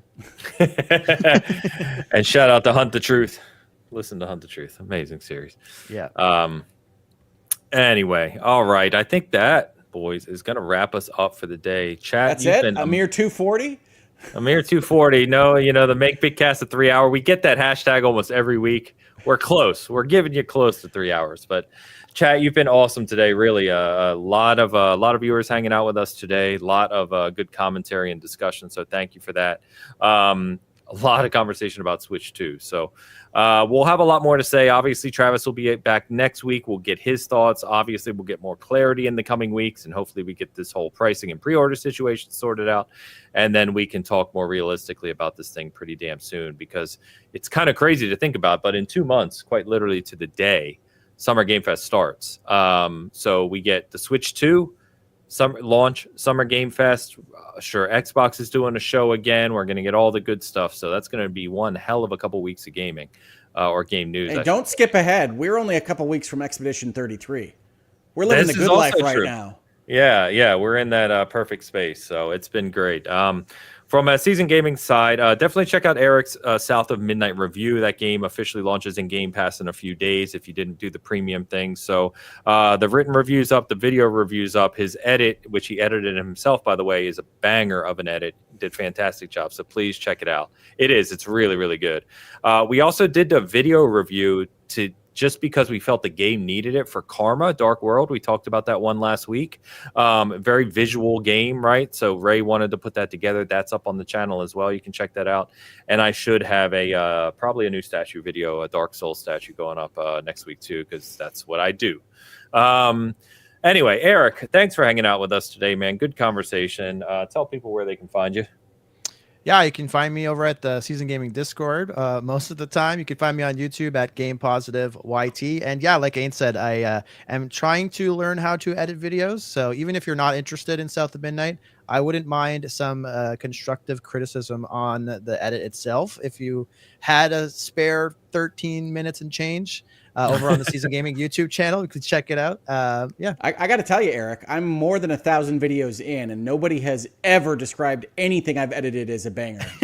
So let's go. I'm impressed. Well, let's wait till you watch it first. Maybe Ains might be wrong. Who knows? Nope, it is definitely part of the job that I am bad at. Happy to admit, we all have strengths and weaknesses, folks. Yeah, I edit my own videos, and admittedly, I'm not great at it. I do my best. I'm still learning, but no, Eric's is very good. I meant that sincerely. Hogue, appreciate it. Yeah, what you got? What do I got? Not much, actually. I'm still available at Hogue Law on YouTube, but I have not added a virtual legality or a Hangouts and Headlines in some time. I don't want to go into it too much, but unfortunately, I've had to deal with a lot of work stuff, a lot of finance stuff, a lot of stuff that's boring and adulty that we don't talk about in podcasts too often. And so I have been taken up with other things. I hope to get a video or more than one video up this week. I will be doing some tapings of shows with Last Stand Media this week, so you can check those out if you're a patron there or you otherwise just want to see my shining happy face. But I do have virtual legality topics that I want to talk about. If you have any that you would like me to talk about, share them with me either on my YouTube or through Twitter, or you can find me at my email, which is also available through Twitter. And I'm always happy to try to respond to those, even though I've been slow to do so in the last month or so. So I'm always very happy that anybody wants to hear from me at all. I thank you, every one of you, for being on my channel or on Season Gaming to have these conversations, because I think they're very fun. And I hopefully am presenting something of use to you to go forth for the rest of your week with. But as it stands right now, I have not put up a virtual legality or a Hangouts in the last week. Fully understood. No worries about that. But yep, fully appreciated, Hogue. Quick shout out before we end the show. Apparently, the man has done it. If you're not familiar with this, one of the greatest records in sports was just broken while we were live. So Alexander Ovechkin has broken Wayne Gretzky's goal record, NHL goal record. I do need to clarify, as a Gretzky stan, NHL goal record that many thought years ago would, potentially never be broken because it was so absurd. So Ovechkin apparently just scored in New York, and the fans are going nuts for him. So pretty cool. Pretty cool. I got to go check that out. Worth noting, he is nowhere near the points record. So Canada, not even close. Still number not one. Even in the ballpark. Not even in the ballpark. That's probably the one that won't be touched. But you say those things in sports all the time. I also have to point out that Gretzky played in the World Hockey League, which was not the NHL in the 70s, and those numbers aren't counted in this. But that's okay. You like to clarify. Still, it is amazing Ovechkin's longevity and his goal scoring prowess in this era is remarkable. So it's a huge sports record. So Alibaba. Anyway, thank you as always for hanging out with us. A great week of gaming, of course. Don't forget to appease Paddington with any sacrificial offerings. That Paddington demands your likes. Paddington demands. Hit those like buttons. Appreciate everyone, and we will see you next week as always. Until then, peace.